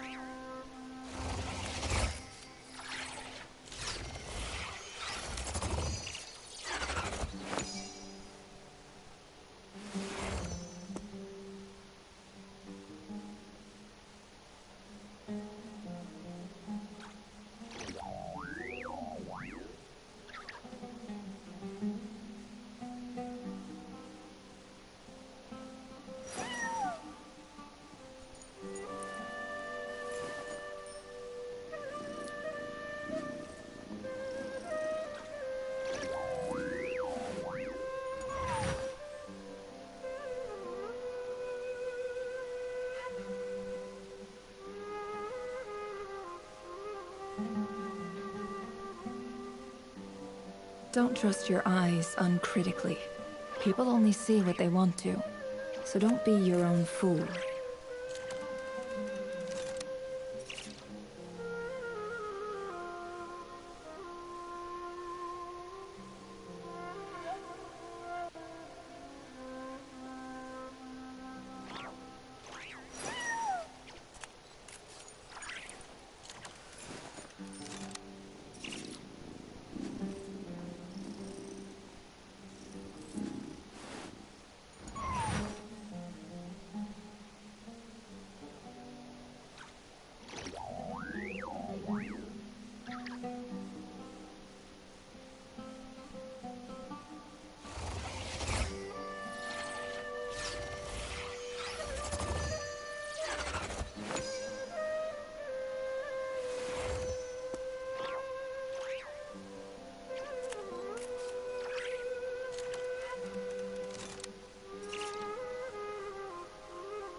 Why does Ashru sit up on the counter?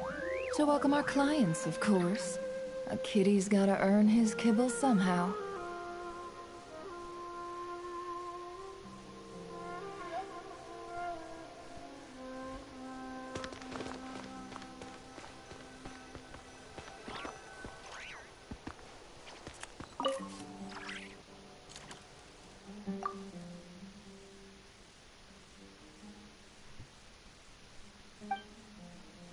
A dilapidation survey from Port Ormos. Looks like it's from a Corps of 30 representative. This one was never even opened. I guess the recipient didn't care what the Corps of 30 had to say about anything.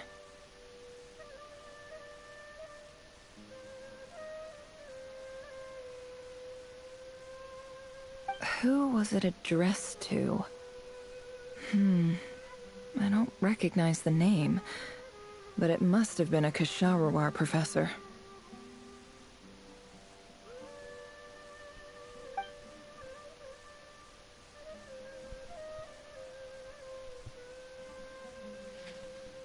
This one is addressed to the Immorta Sage.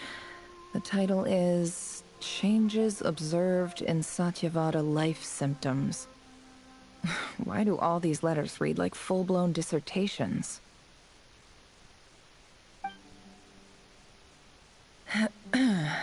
Guided by the incense, we became lost somewhere in the forest. All the barriers between levels of consciousness disappeared as our minds soared around in circles, looking for a branch to seek refuge on.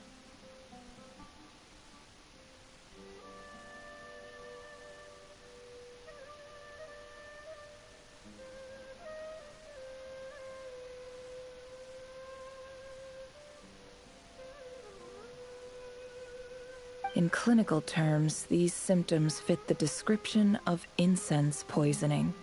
The Immorta Darshan strictly prohibits the use of hallucinogenic substances, but I believe there are still people getting away with it. For example, my neighbor who always breaks out into song and dance after using incense. This seems like something the academia would want to know about. Why wasn't it collected? Wait, What's this written on the back? The note says, "The sender authored this letter while under the influence of mushrooms. I would send it back, but no return address was provided. Stamped by the Grand Conservator of the House of Dana."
This next one is addressed to Grand Sage Azar. A few words of protest regarding recent changes in Sumeru's educational policy. In recent years, the academia has taken on a small number of students from the desert region, as per the policy to this effect. However, it appears to me that these students have not, in fact, been provided with educational opportunities that are, in any meaningful sense, equal to those enjoyed by their peers, as well as receiving dumbed-down assignments and perfunctory tutoring. They do not even have full access to the Akasha system. Education is the fundamental purpose of this institution, which should go without saying in a nation whose founding virtues are knowledge and wisdom. I ask you, is the lip service we pay to the policy of education for desert students truly the standard of pedagogy to which the academia aspires? As Grand Sage, policy decisions are your prerogative, but do not forget your roots. You and I were once students too, as was everyone else in this institution. I do hope you will give some serious attention to this matter. I encourage you to discuss issues like this with myself and others, and listen to some alternative opinions. Great letter. Shame it didn't get to where it needed to go. And the sender is... Huh? Sage Cyrus of Spontamod. I didn't realize anyone else even knew how bad students like me have it in this place. So this is where letters from the Sage of Spontamod end up? Nice one, Grand Sage. Really enlightened leadership. Whatever. This isn't what I came here for. I'm not exactly holding out hope that a letter sent from the desert would even make it here. But if it did, where else would it end up if not in this box? I can't believe how much discarded mail there is. Must have been years since someone last went through it all. And this is just one box. The whole House of Dana is boxes on shelves. I don't believe for 1 second that any human being has sat down and read through all the documents in this place. Who has that much free time on their hands? Wait, could this be it?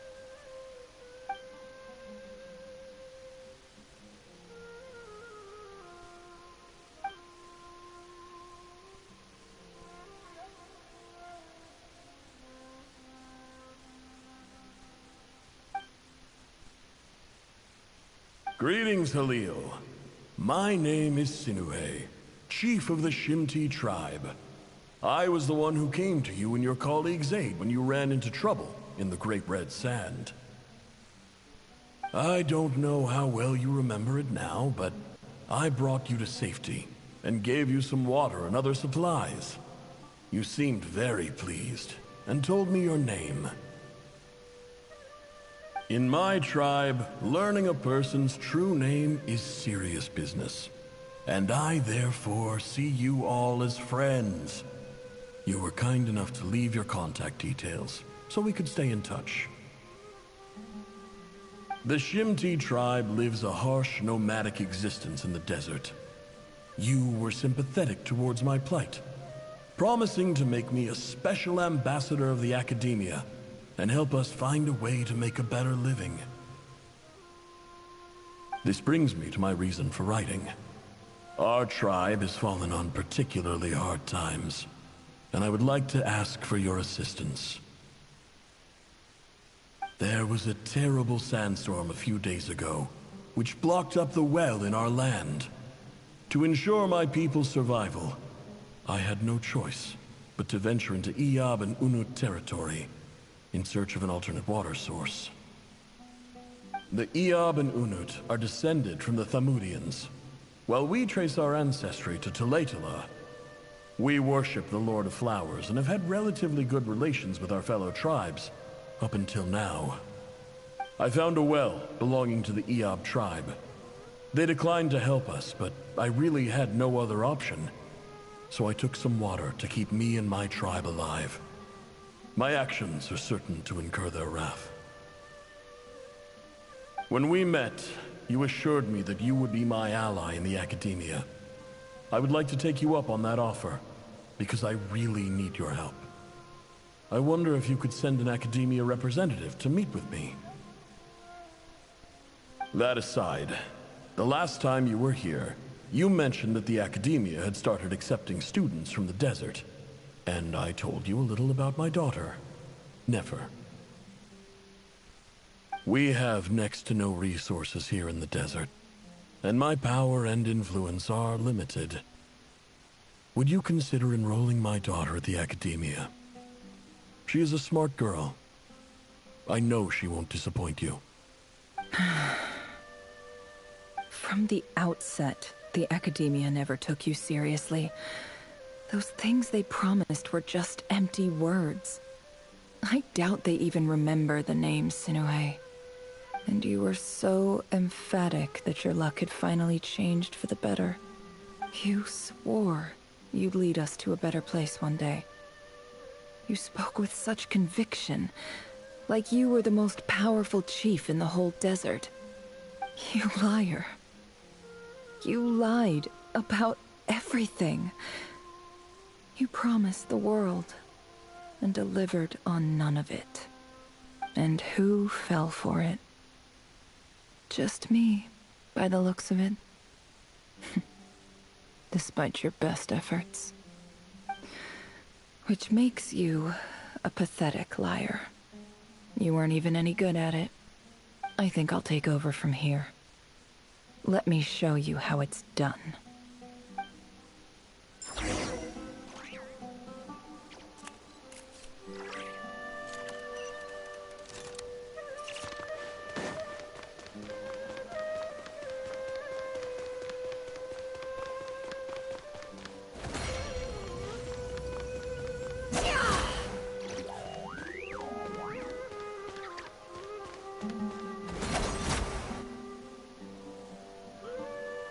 I just came to say goodbye.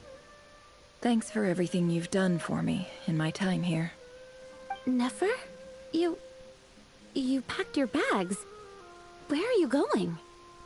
I'm quitting. Something's come up in my hometown. Gonna head back and deal with it. Huh? But this was a hard-won opportunity for you. You know that better than I do. It was. But it doesn't matter.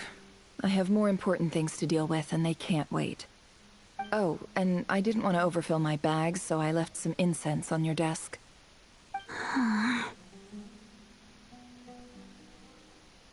What's wrong? I thought you liked incense. Although, I did read somewhere in the House of Dana that it has hallucinogenic effects. Don't use it all at once, alright? Isn't this the stuff you brought from your hometown? You're just letting me have it? But you said it's a rare and valuable commodity. Yeah, about that. I lied. It's not rare at all. There's this bunch of ruins near my hometown that are practically overgrown with this plant. It's not worth much. Keep it, it's fine. But Nefer... Alright, that's all from me. You take care.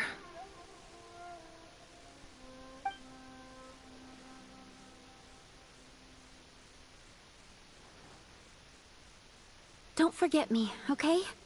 I mean, we're more than just classmates, right? We're friends. Yeah, I'll remember you. I lied again. That incense is worth a fortune, and it's a rare find even in those ruins. And as for remembering her, I have far too much to do when I get back. No time to reminisce. I'll be lucky if I even make it through this alive. But either way, I expect I'll forget you pretty quickly.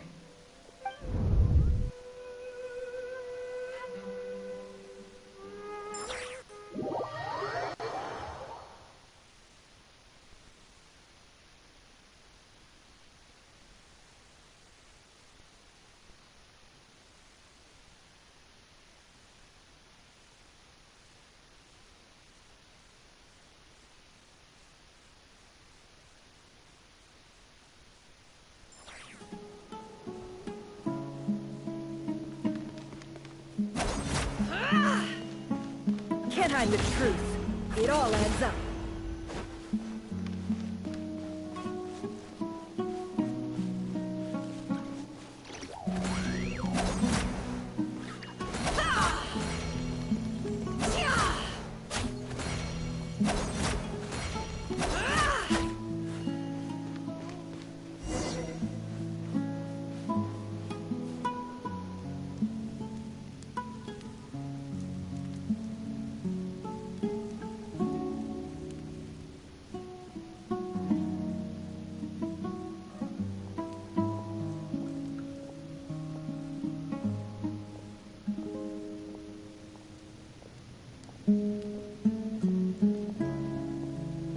It's a pleasure to meet you, Mr. Arif. So, what does the Academia want? Since they've sent their special ambassador, I assume there's a big business deal to be made. If not, I'd be very disappointed. Please, sir, lower your blade. You're lucky I'm the one they sent.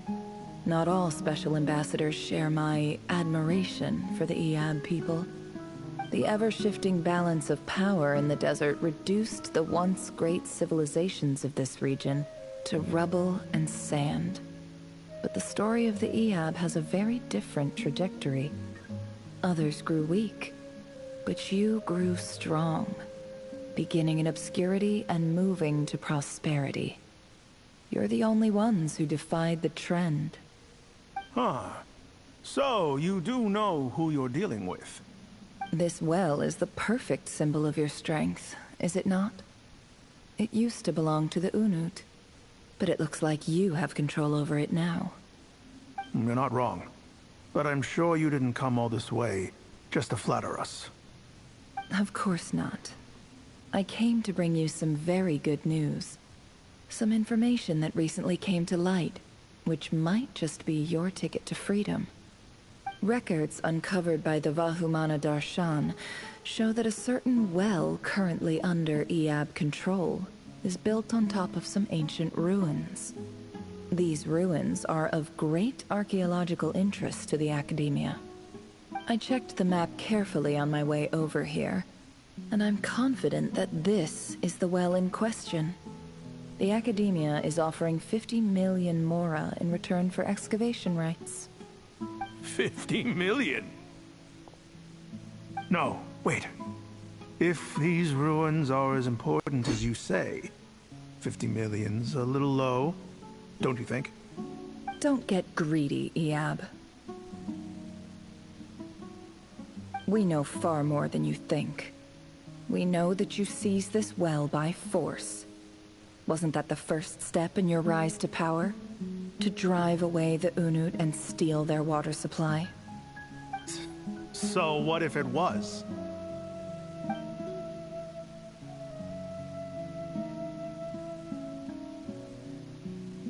Don't worry. As unscrupulous as it was, it's something we're willing to overlook. The Academia is only interested in dealing with the de facto power holders in the region. I hope I am making myself clear. And I hope your words are the truth. If I find out the Academia is trying to play me, I'll hunt down every one of your people and make you watch as I cut their heads off one by one. I assure you, Chief, that would not be in your long-term interests. You don't want to make an enemy of the Academia. You see how I'm dressed, don't you? I appreciate that you've never been to the rainforest, but surely even you recognize an ambassador's attire when you see it. And what does a barbarian like you have to lose anyway? You really think the Sumeru Academia would bother to come all this way just to lie to you? We have more important things to worry about. All right, I take your point. The Academia is the highest authority in the land. I'm sure you're trustworthy people. In that case, we have a deal. We will sell you the excavation rights. I'd like to thank you, Ambassador. This is good news indeed. Excellent news. In fact, it calls for a celebration. Would you do us the honor of staying a while and enjoying some Iab hospitality? Gladly. I am partial to wine myself, and I trust you are as well. So let's indulge in a few drinks together, in celebration of this momentous occasion.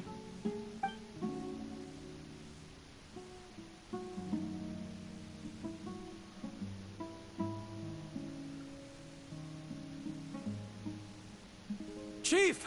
Chief, it's an emergency! It's the Unut. They've taken the well. What?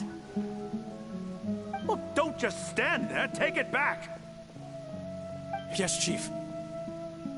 I have every confidence in the Iab's military superiority, and yet... Well, what is it? The Unut's response was alarmingly fast. The day after we reach a deal, they seize the well. This can't be a coincidence. Perhaps there is a traitor in your midst. I don't think so. I am obliged to remind you, Chief, that the Academia will only deal with the de facto power holders.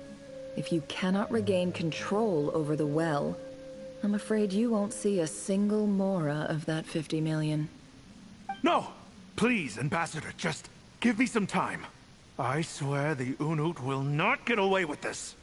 That well is ours. And so is the Mora. Glad to hear it. I will wait here for an update. If there is a traitor, I will find them. In the meantime, make yourself at home. I'll report back as soon as I have an update. Much obliged.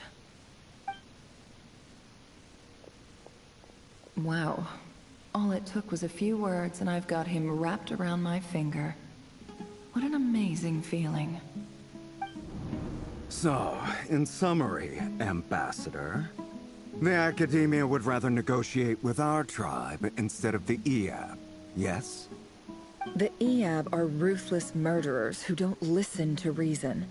And now they have the gall to interfere in our research projects in the desert region. So let me ask you, Chief. If you were the Academia, what would you do? Kill them all, of course. Precisely. The Academia does not tolerate those who stand in our way. The Eab have held back our academic pursuits for too long, and our patience is wearing thin. At the same time, there is simply no way that the Academia can be seen to be intervening in desert affairs. I'm sure you understand where I'm coming from. We have our own rules out here. If the rainforest dwellers raised arms against a desert tribe, it'd start a bloody war. Right. We can't confront them ourselves, but we can support their enemies. The Unut have always had strained relations with the Eab, which makes you our natural allies. Natural allies. Weren't the Eab your allies once? You were quick to send them after us to protect your interests back when we stole that water. And now look at you. You're at each other's throats. Let me be clear. The Academia wishes to collaborate with the legally recognized rulers of the desert in this matter. We are asking for excavation rights to that well, and our offer is 50 million mora. Say no more. I believe we have an understanding. Good. Then I suggest you get to work. Get us access to that well, and the mora's yours. You see, Dad? Lying is easy when you know how. People will believe anything.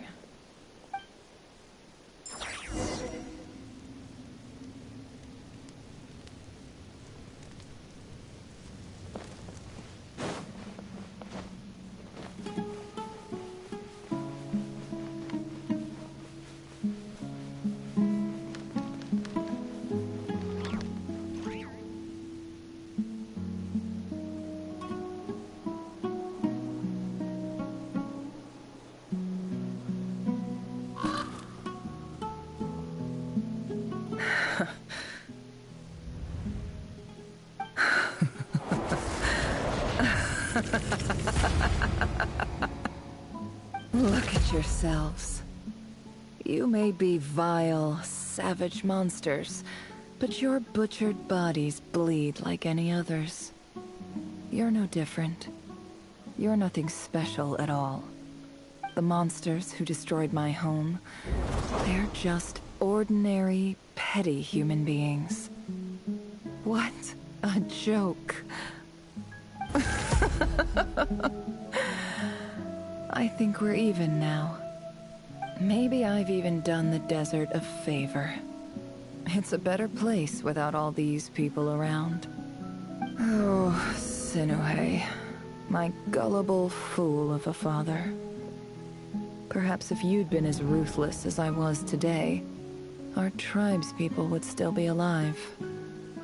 In this dog-eat-dog world, a chief needs to be tough to survive. But you couldn't do what had to be done. So I did it for you. Nefer, it's okay. All of this is in the past now. I believe I remember you promising to remain silent. Yeah, but even so... Yehoda, is there anything you can do to ease the tension? Alright, time for a sharp turn onto a completely different topic. So, Anyway, that's enough of that. When are we getting out of this place? Feels like we've been walking forever. I'm getting pretty tired. Oh, Lauma, you tired? Yes. If we can find somewhere to sit down, I could certainly do with a rest. It's not far now. There should be a temple just up ahead. Yes. Really? A temple? That's where this story ends? I guess that's how things go in the desert. Desert dwellers can never escape their destiny. Or so everyone says. I never wanted to believe it, but looking back now, I'm as desert as they come. You mentioned a temple. What's waiting for us there? My biggest trade secret of all. Ah. Then I'm guessing it's where you got your power from. The power to peer into other people's minds. I didn't know you were clued up on any other religions. I'm no expert in the history of Sumeru, but since you come from the desert, I would imagine it has something to do with King Deshret.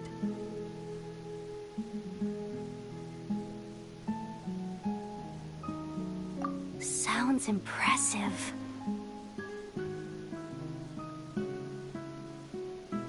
Ah, I know who you mean. General Mahamatra Sino. The spirit of Hermanubis dwells within him. That's Boss Neff for ya. She knows everything. Sino's hardly a figure of obscurity, but I know about Sethos too. What about him? Is he a big deal or something? Well, he's not a small deal, let's put it that way. Please, this is the bare-bone basics. Save the flattery. Thanks for your patience, everyone. I'm sure it's been a lot to take in. With any luck, that's our exit just up ahead.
Don't trust your eyes uncritically.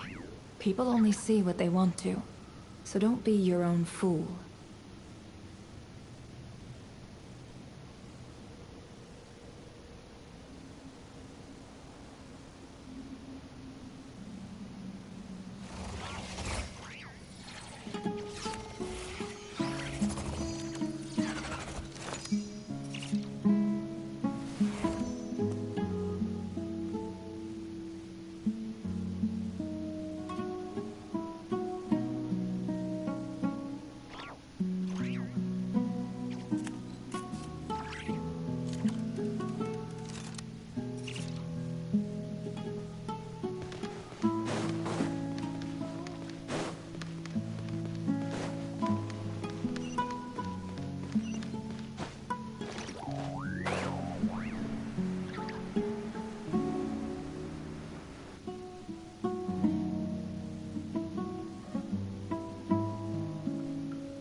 Uh-oh.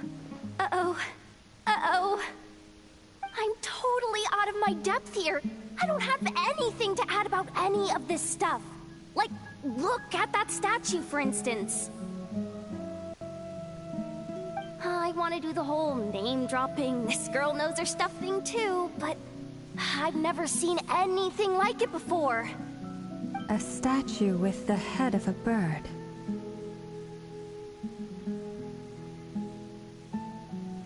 That's Thoth, the Ibis King, one of the 7 pillars of King Deshret. The legends say that he, the Crocodile King, and the Goat King were the 3 retainers of King Deshret. Let's take a look.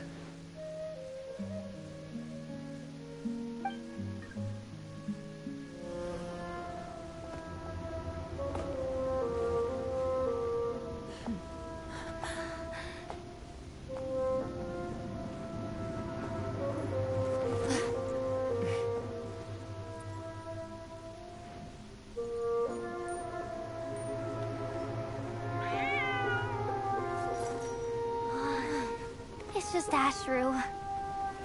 So, all is well?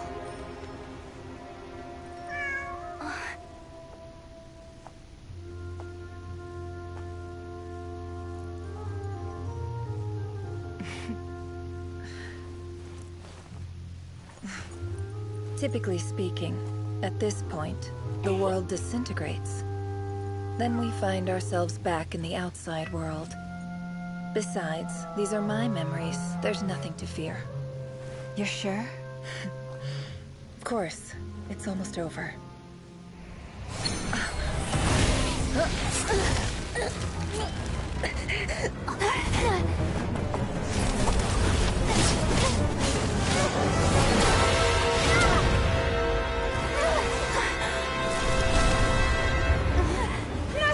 Hold on!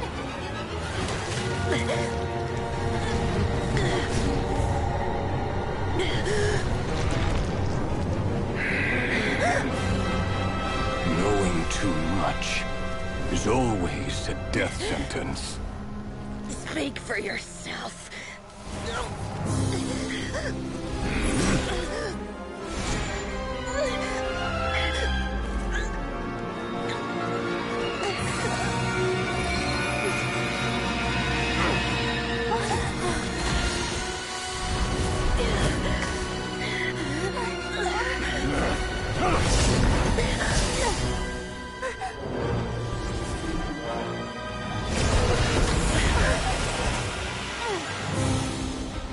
How repulsive.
Timed that pretty well, didn't I?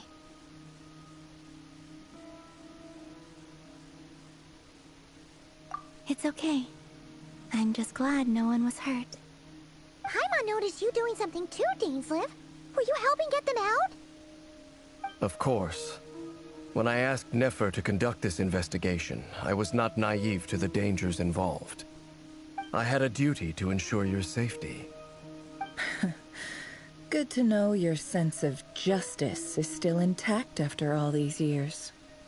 I take that to mean that you saw the truth. That comes as a great relief. I certainly did.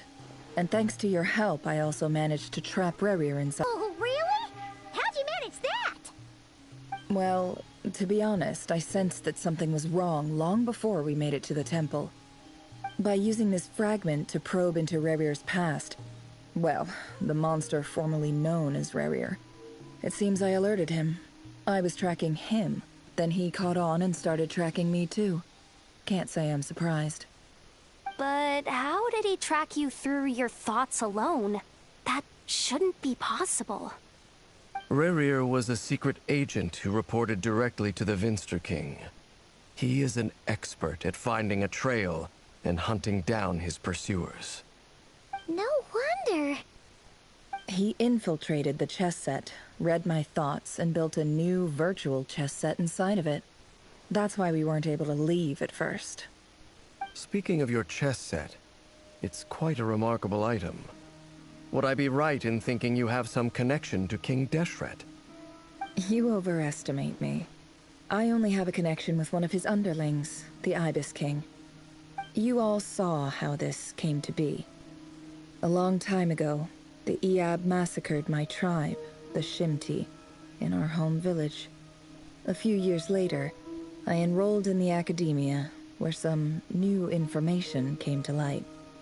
The Unut and the Iab fought a bitter battle over the rights to a well, all for the sake of a non-existent 50 million mora. The Iab ultimately won that confrontation, but their victory came at the cost of almost every warrior in the tribe. The final blow to the Iab came at the victory feast, when an Unut assassin beheaded their chief right before my eyes. The remaining Iab fled and have been scattered to the winds ever since. Having gotten my revenge, I returned to my hometown, where to my surprise, the nearby temple was still standing. There it was, seemingly immune to the relentless hostility of the desert, while my tribal home lay in ruins. As I stood there gazing at the temple, I noticed a cat just outside. This cat, as it turned out, was home to the spirit of the Ibis King. He led me to a gate deep inside the temple, and there he made a deal with me. This chess set is my gift from the Ibis King. The chessboard within is made to the same specifications as the one in the mausoleum of King Deshret, and represents his power of piercing analysis. With this chessboard in its container, I gained a certain ability to perceive hidden secrets. Now, you could conclude that the Ibis King simply wanted to give the people of this world the power to seek the truth, but I don't believe that's the full story. Every god plays favorites. Their hearts are as fickle as any human's, full of secrets, perversions, egotistical tendencies. But precious few gods are willing to admit this. It is the same with all powerful forces, including fate itself. Their gaze falls preferentially upon a select few. As you rightly point out, this is an act of favoritism. If you're alluding to the Abyss, then yes, I agree. Gather the others. It's time to share everything I've learned.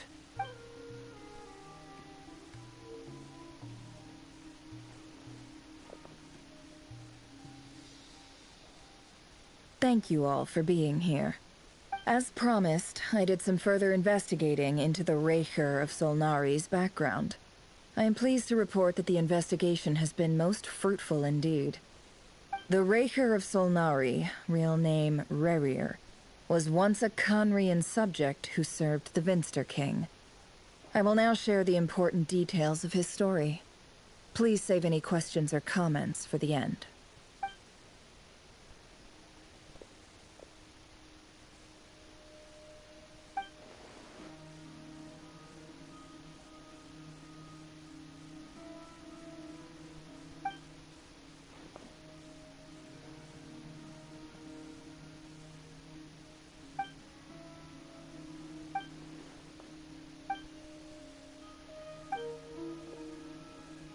So that's why he's so obsessed with the moon. A tragic tale, to be sure. But it does not excuse his many transgressions. No matter how much Rerir suffered in the past, the fact remains that he is what we know today as the Wild Hunt, wreaking havoc upon innocent lives in Nodcry. He becomes more dangerous with each passing day. If left unchecked, it is simply a matter of time before all of Teyvat suffers the consequences. This is a threat that the Knights of Favonius cannot ignore. A question for Miss Columbina. Forgive me if this is presumptuous, but have you ever seen the spatial gateway that appeared in Rerir's memory? Never. But I have heard stories of something called the Moon Gate, and this seems to fit the description. Miss Lauma, any thoughts on this? In the lore of the Frost Moon Scions, the moon is believed to hold many secrets. Some sources speak of ancient knowledge, others of a gateway to the unknown. The term Moon Gate is one I have heard before. But as is the case with all of our legends, there are no records of any first-hand witnesses. We cannot know whether it truly exists. Then back to Miss Columbina. As a moon goddess yourself, do you have some idea of where the Moon Gate leads to? Not at this stage, sorry. I do hold the power of the Frost Moon, and my strength is recovering well. I can sense that the gate would open at my command, but... But there's more to the power of the Frost Moon than that? Yes. A moon goddess has the right to open the Moon Gate, since it is a path to the moon. But as Nefer mentioned, holding open a spatial gateway takes a huge amount of power. And right now, I need to conserve my energy to fight the Reihir of Solnari. I'm afraid this is one mystery we may have to leave unsolved for now. I agree. Better to save your strength. But if you'll humor me for a moment, I have a bold conjecture of my own regarding the world beyond the gateway. I highly suspect that neither Tholindis nor Rerir made it through unscathed. The evidence pointing to this is the fact that the Reihir of Solnari exists in the form of countless fragments. With the abyssal power he wields, no ordinary foe can touch him, let alone tear him to shreds. And yet, the Wild Hunt proliferates wherever his scattered fragments lie, drawing hordes of monsters to many different locations across the land. So your theory is that Rerir was physically torn to shreds by some powerful force? Hence, why the Wild Hunt is a distributed phenomenon, rather than a unified one? Makes sense to me. Explains why the Wild Hunt is so pervasive, and why he's been trying to piece himself back together. He was whole to begin with, and he wants to be whole again. Without the power of the Abyss on his side, he almost certainly would have perished the moment he was torn apart. But the Abyss, much like a curse, has kept him alive. I could not agree more. The power of the Abyss is most surely a curse. It is a compelling explanation, and one that accords with my present understanding of Abyss creatures. Whether the life form in question is primitive or advanced, if a curse has extended its lifespan unnaturally, it will continue to survive in spite of everything. This raises some interesting questions. I will run some experiments and see if there is any validity to my suspicions. That being said, regardless of whether my research bears fruit, I would like to thank Miss Nefer for conducting such a thorough investigation. Already, it has greatly enriched my understanding of the entity we face. My pleasure, Mr. Albedo. I too hope that the information I have shared today proves useful as we look to formulate the next stage of our plan. Hey! What is it, Dainsleif? You look really upset! It's just... when I think of the man I once knew as Rerir, I struggle to understand why things had to turn out like this. The two of you used to be friends, didn't you? I don't know if these words will bring any comfort, but my heart goes out to you. Mine too. We can never know all the hows and whys of the way things are. The moon and stars are full of untold secrets and lies. And the skies are host to many more mysteries than these alone. Yet, none of that can begin to compare with the complexity of human life. Those are the first comforting words I've heard in a long time. Thank you, both. Well, I think this is a good place to end today's meeting. I'm sure Nefer needs some time to recover. She's been through an awful lot today. That's very thoughtful of you, Llama. Of course. Sounds good to me. Take some time to rest and digest before we reconvene to nail down a plan.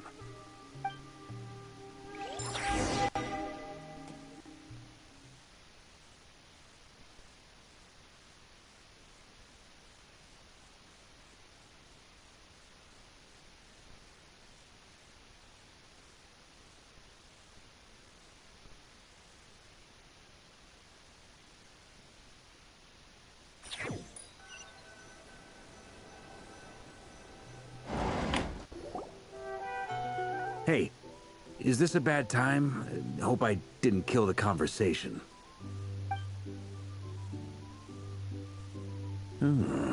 Nice room. Oh, I'm not coming in, though.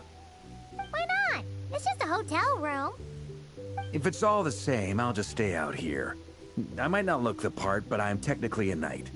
Barging into people's private quarters isn't the kind of thing we do.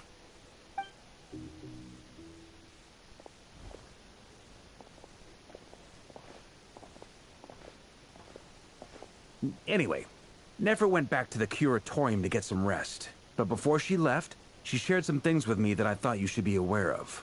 Firstly, although she managed to trap the Raker of Solnari inside her chess set, there's no guarantee that the power of the Ibis King is any match for one of the 5 sinners.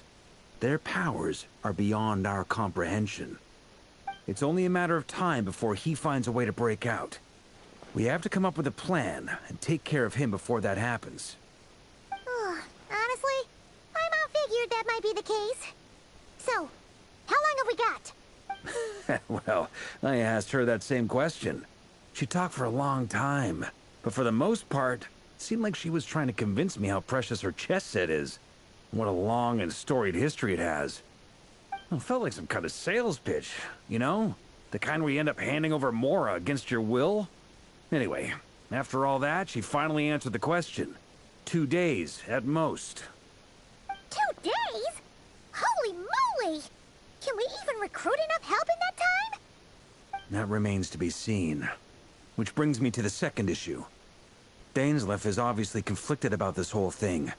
But given how little time we have, there's no way we can pull this off without his help. You have some history with him, right? Do you think maybe you could talk to him for us? Great. I appreciate it. All right, on to item 3. So, Albedo, Durin, and I put our heads together and came up with a plan. Can't promise it's gonna work yet, but at least it's a start. We figured we'd bounce the idea off you first. We'll explore it further once everyone's recovered. Oh, Paimon's dying to hear this. All right, so here's what we're thinking.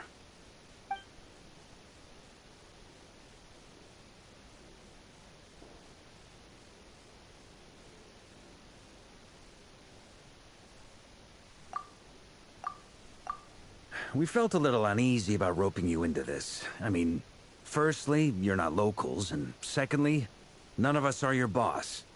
You're well within your rights to refuse if you so choose. Roping us in? Why would you even say that? We know the stakes here. It's all of us against the Reher of Solnari, or none of us stand a chance. I choose my words very intentionally, I'll have you know. I like to think there's an art to striking a down-to-earth tone even when the stakes are through the roof. Sir Varka, I have a few thoughts about this plan. I'm all ears.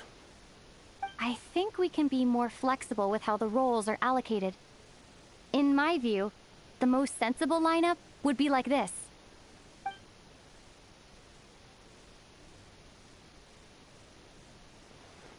I see your point, yeah.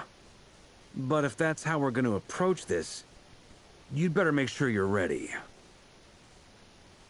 To be clear, I don't doubt your abilities. Far from it. I just want to make sure. Are you really willing to take all this on? I want to do everything within my power. The Reikir of Solnari is a truly fearsome opponent, and if I do my part, it'll greatly reduce the risk for everyone else involved. Well, that tracks with what I've heard. Jean's mentioned in her letters that you're so diligent it's almost abnormal. As in, most people weigh up the risks and rewards in situations like this. But you seem to just march towards danger without a moment's hesitation. Of course, everyone appreciates a fearless pioneer. But all that aside, I'm the Grand Master of the Knights of Favonius, and you're our honorary knight. I want to make sure your courage doesn't come at the expense of your safety. Thank you, Sir Varka. I should be the one thanking you. It means a lot to have you on board. I'll give some serious thought to your suggestions.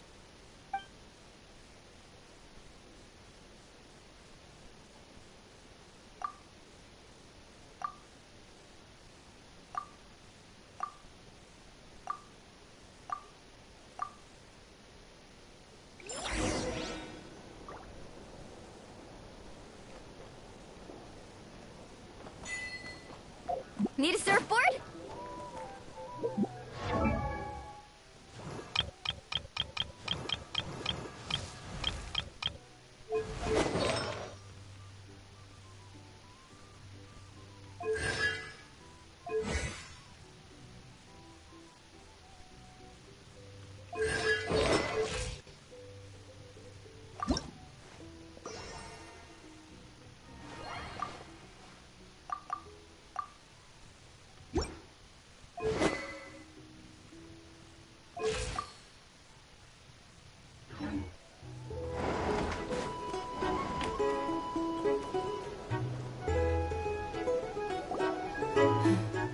This is a thorough...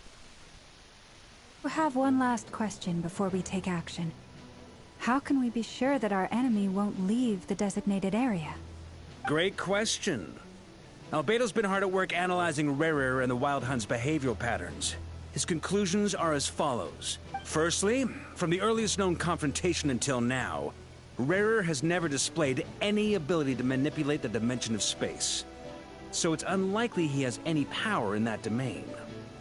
Secondly, he seems to have a particularly strong vendetta against our group. If we put him in a fight-or-flight situation, he'll choose to fight every time.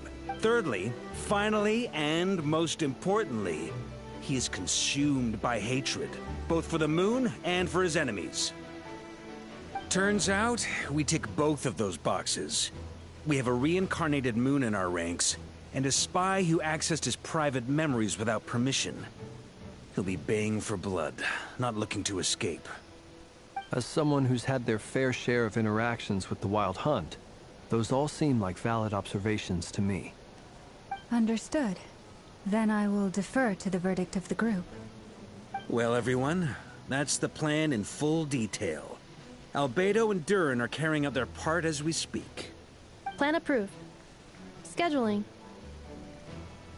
Okay, any firepower you need, I got you covered. Let's light this baby up. The Frost Moon Scions are behind you as well. And the rest of you? No objections? All right, then it's settled. This is the plan we're going with. Next up, an old tradition of mine. Anyone who wants to back out, now's your chance. Wait, we can still back out of this? Everyone says things they regret, right? I don't want anyone feeling trapped because their mouth said yes before their brain had time to think things through. A very people-first approach. I hear that's common practice in the Knights of Favonius. Heh. Who'd you hear it from? D-Luke? Shh.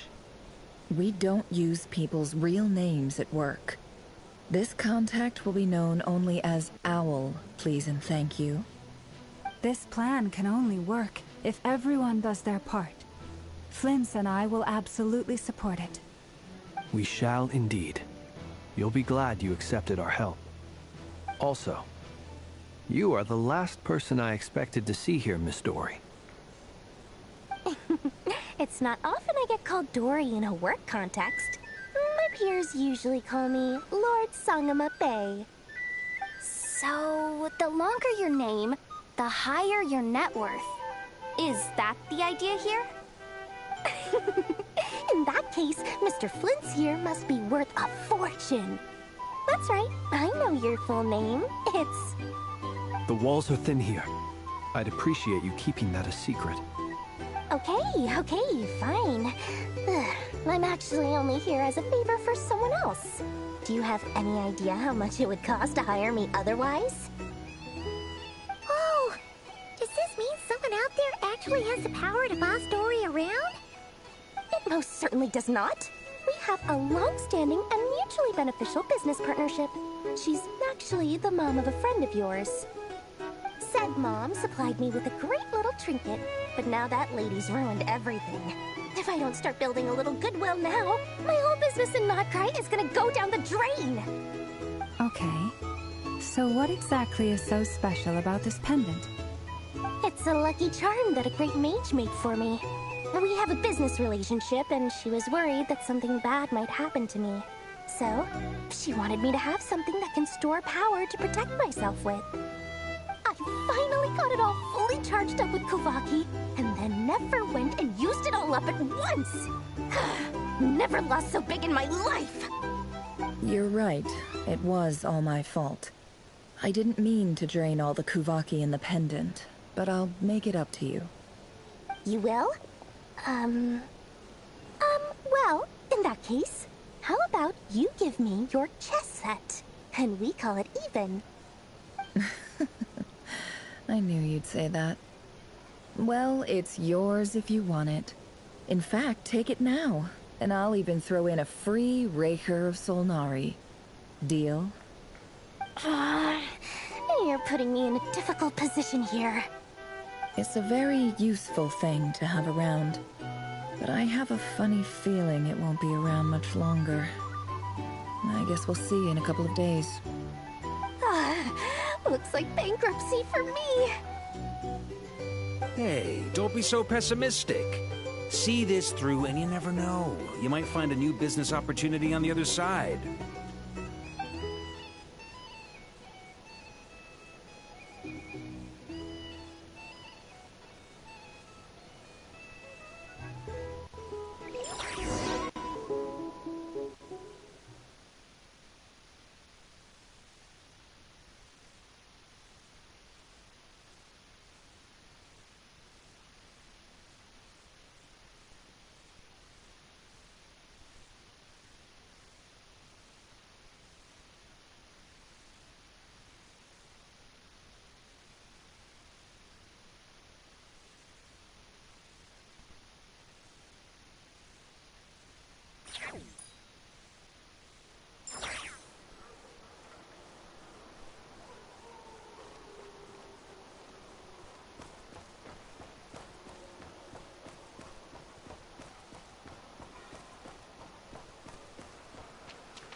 How are things going?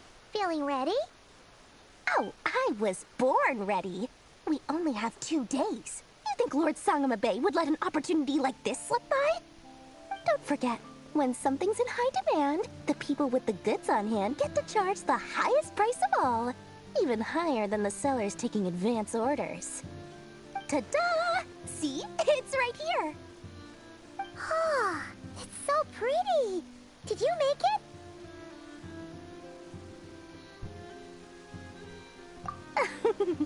No, I have a supplier. We go way back, so he made me a very attractive offer. Aha! No wonder you were talking about lucky charms at the meeting. You've been getting Kaveh to make them for you.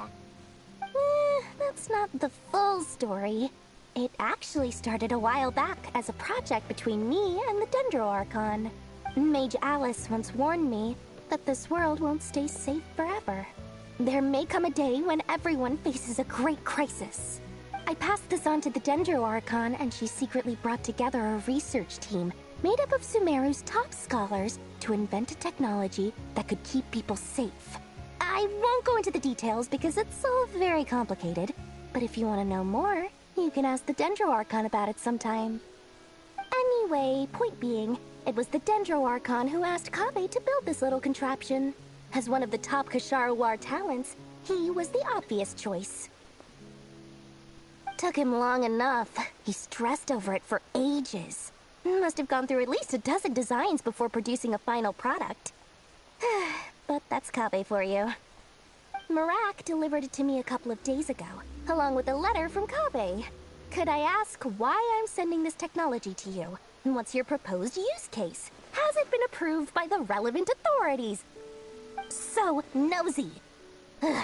My fault for sending him the research permit to begin with. Surely Nahida must have told him you were involved in this project. He was probably just nervous because you're always so secretive about your business. Could be, could be. Anyway, I just replied, let's hope there never has to be a use case, because it would involve grave danger. Well, fair enough. But it sounds like he was just being cautious. He probably felt responsible as the one who made it. Or maybe he was asking as a favor for his housemate. He's done that before. Not sure why, though. His housemate doesn't seem to really care that much about this kind of stuff. Either way, all's well that ends well. I'm just glad to finally have my hands on the product. I wouldn't want to be without it, given the potential dangers that lie ahead. Huh?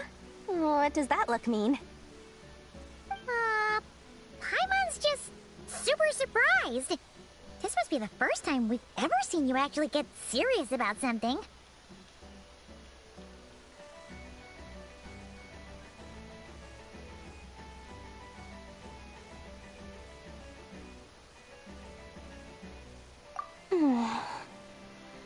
Well, a long time ago, I made a promise to myself. I promised that I was gonna live every day of my life with a big beaming smile. Obviously, Mora plays a big part in that.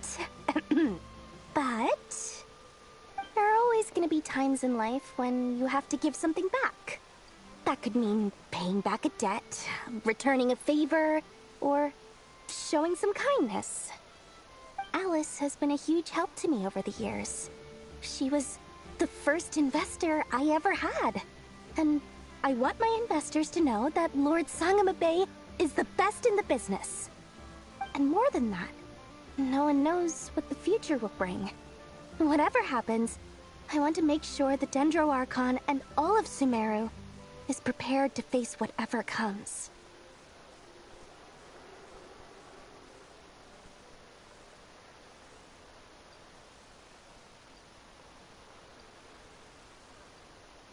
Oh, that? I was just making sure Nefer and I are square. Don't be thinking it was some sort of benevolent act. I'm no saint, so don't treat me like something I'm not. My priority is doing the business that I want to do. So long as my conscience lets me, but it usually does. That's the Lord Sangama Bay business model. Alright, if you say so. I do say so, and that's the whole point. I'm a businesswoman. Don't go trying to figure out what kind of person I am. You'll exhaust yourself. Much easier for everyone involved if you just take my word for it. Oh, and could you two help me get this stuff where it needs to be? Thanks so much. You're my favorite assistants.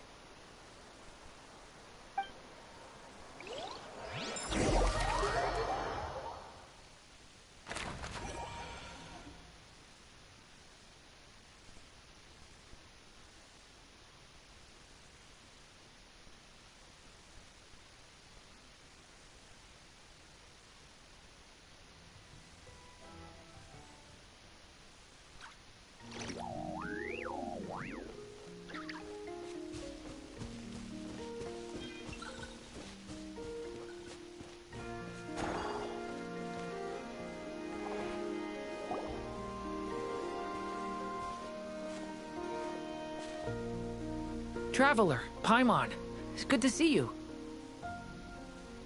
Everything going smoothly over here? Sort of.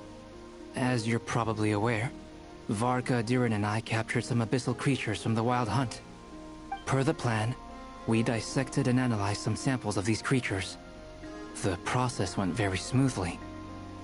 The findings, however, come with some troubling implications. What? You can actually dissect the Wild Hunt? That depends on your definition of Wild Hunt and dissection. Harmless, lifeless. These words are accurate descriptions. The Wild Hunt is an interesting phenomenon. In and of itself, it doesn't seem to possess anything akin to a human personality. But taken as a collective, the medium through which the Wild Hunt is summoned does appear to have a soul. Master griped a lot about the wise Horoptatyr, and seemed somewhat fascinated with the Faust Certology. But she barely mentioned Rerir at all. I don't think that was because of his lower social standing, though. Anyway, it's a pity. I should like to hear her thoughts on the nature of the lifeform he has become today. It's a strange mix. The furious energy of an abyssal being channeled through a fractured physical existence. A consequence of being torn apart by an unknown power. Perhaps the only explanation for his survival in this state is that he sacrificed a degree of individuality in exchange for a continued existence. Oh, sorry. Once I get talking about interesting research, I have a tendency to go on indefinitely. Back to our research findings. Essentially, they confirm my hypothesis. Rerir's corpse is completely contaminated by the Abyss, and the effects are irreversible. You could think of this as Rerir in mutated form. But in my view, even that would be inaccurate. In reality, his whole being has been consumed by the Abyss. In other words, he is now nothing more than a manifestation of abyssal power. Unfortunately, at present, we have no means of completely eradicating abyssal power. Hence, we cannot fundamentally destroy the Rayhir of Solnari either. Oh, that's terrible news! So, that's it? We can't defeat him? Not even if we get the power of the Three Moons? Miss Columbina's situation is a difficult one. She can never achieve wholeness when the world does not accept her presence. It's as if her creator banished her to a place she can never be accepted. It means she spends most of her energy just on her own survival. Given the circumstances, it's only natural to despair. But we must see this plan through to the end. Time to kick off the backup plan. Oh, Paimon almost forgot! This is for you. Dory asked us to bring it. Ah, how wonderful. Well, thank you for making the trip. Durin and I will be heading off shortly. I'm sorry I won't be there to protect you in person this time. Please be careful. All right then. Stay safe.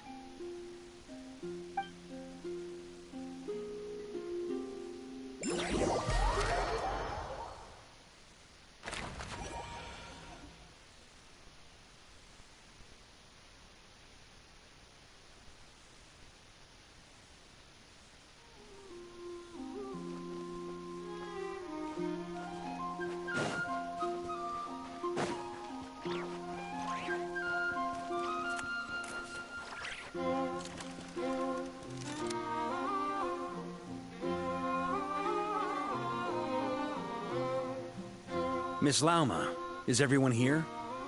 Yes. The fate of my flock is in your hands, Grandmaster Varka. Please keep them safe. My lady, what are you saying? Within the next 24 hours, we will face the biggest crisis the world has ever seen. This is not a burden that we deserve to bear, but I believe that we reap what we sow in this life. So I intend to act. I must do what I think is right. For me, that means fighting for the future of Nodcry. This gentleman is the Grand Master of the Knights of Favonius, Varka, Knight of Boreas. In my absence, please follow his lead. Hey, everyone. Guess I should introduce myself. Well, to start with, I know my way around a battlefield.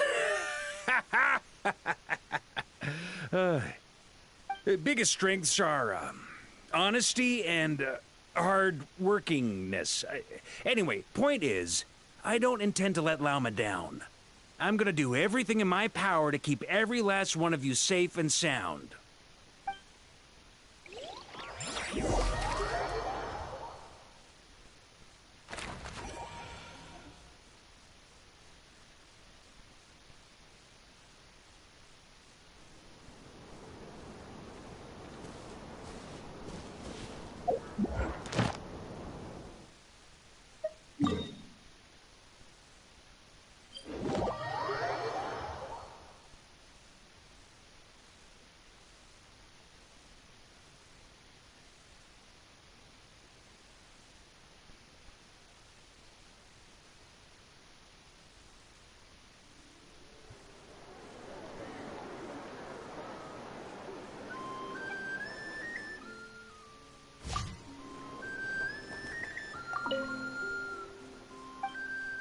Thank you for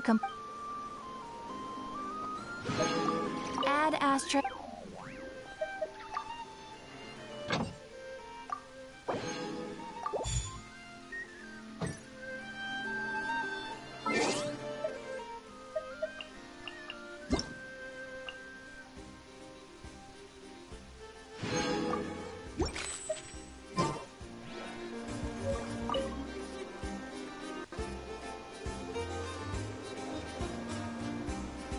Huh? That's not the price we agreed on. What do you think you're playing at? Dear Miss Yehoda, if you manage to return the object of your next commission intact, then I assure you your reward will be paid in full.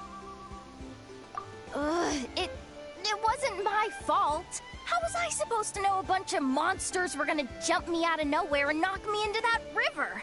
Might I also ask that you don't spread so much misinformation to our clients when you're escorting them in the future? I wasn't spreading misinformation. Most of what I said was based firmly on the truth. The master bandit who has stolen from every town and village in Nodcry. That was just me trying to sound cool. No one told me the client was from the Fontaine Guards. She wouldn't stop questioning me the whole way. That woman takes herself too seriously. No sense of humor at all. I can't believe she asked the guild to revoke my membership. The fixer who protects all of Nasha Town.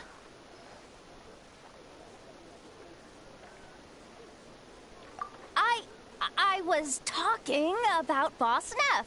I was telling the client about her. Regardless, Miss Yehoda, if you wish to take on any more commissions in the future, it would be best. I know. Be careful what you do and say. Boss Neff's always yammering on at me. But my mouth gets all itchy when I don't use it too long. Perhaps you could take a few pointers from our experienced adventurer here. The Traveler? I guess she's not the worst person to learn from. But you're gonna need to wait for me to take this reward back to Boss Neff first. She ain't gonna be happy that it's not the full amount. I feel a lecture coming.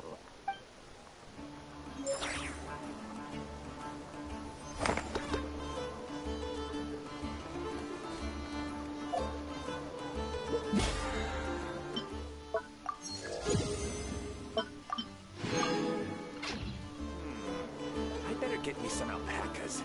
Once they hauled everything over to Snezhnaya, make a little extra myself.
shine down!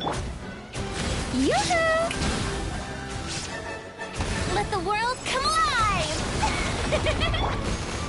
Wrath from the sky!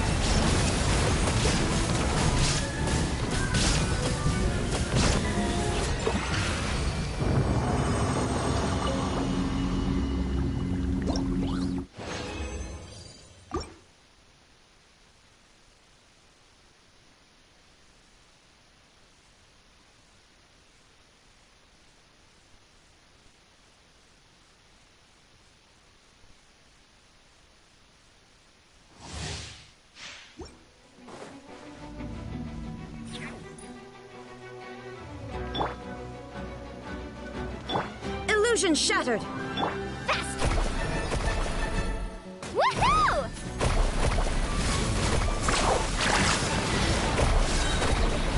Massive flame!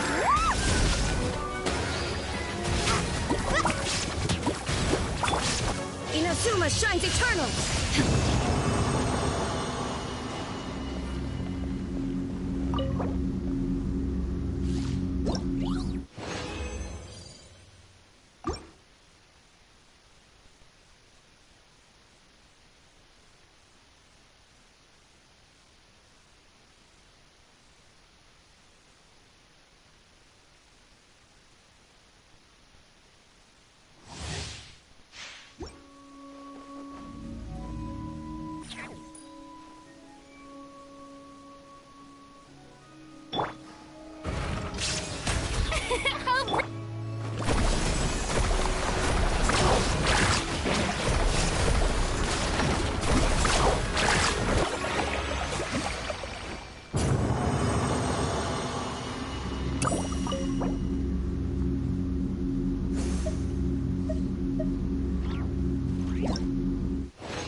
I'll think about it extra.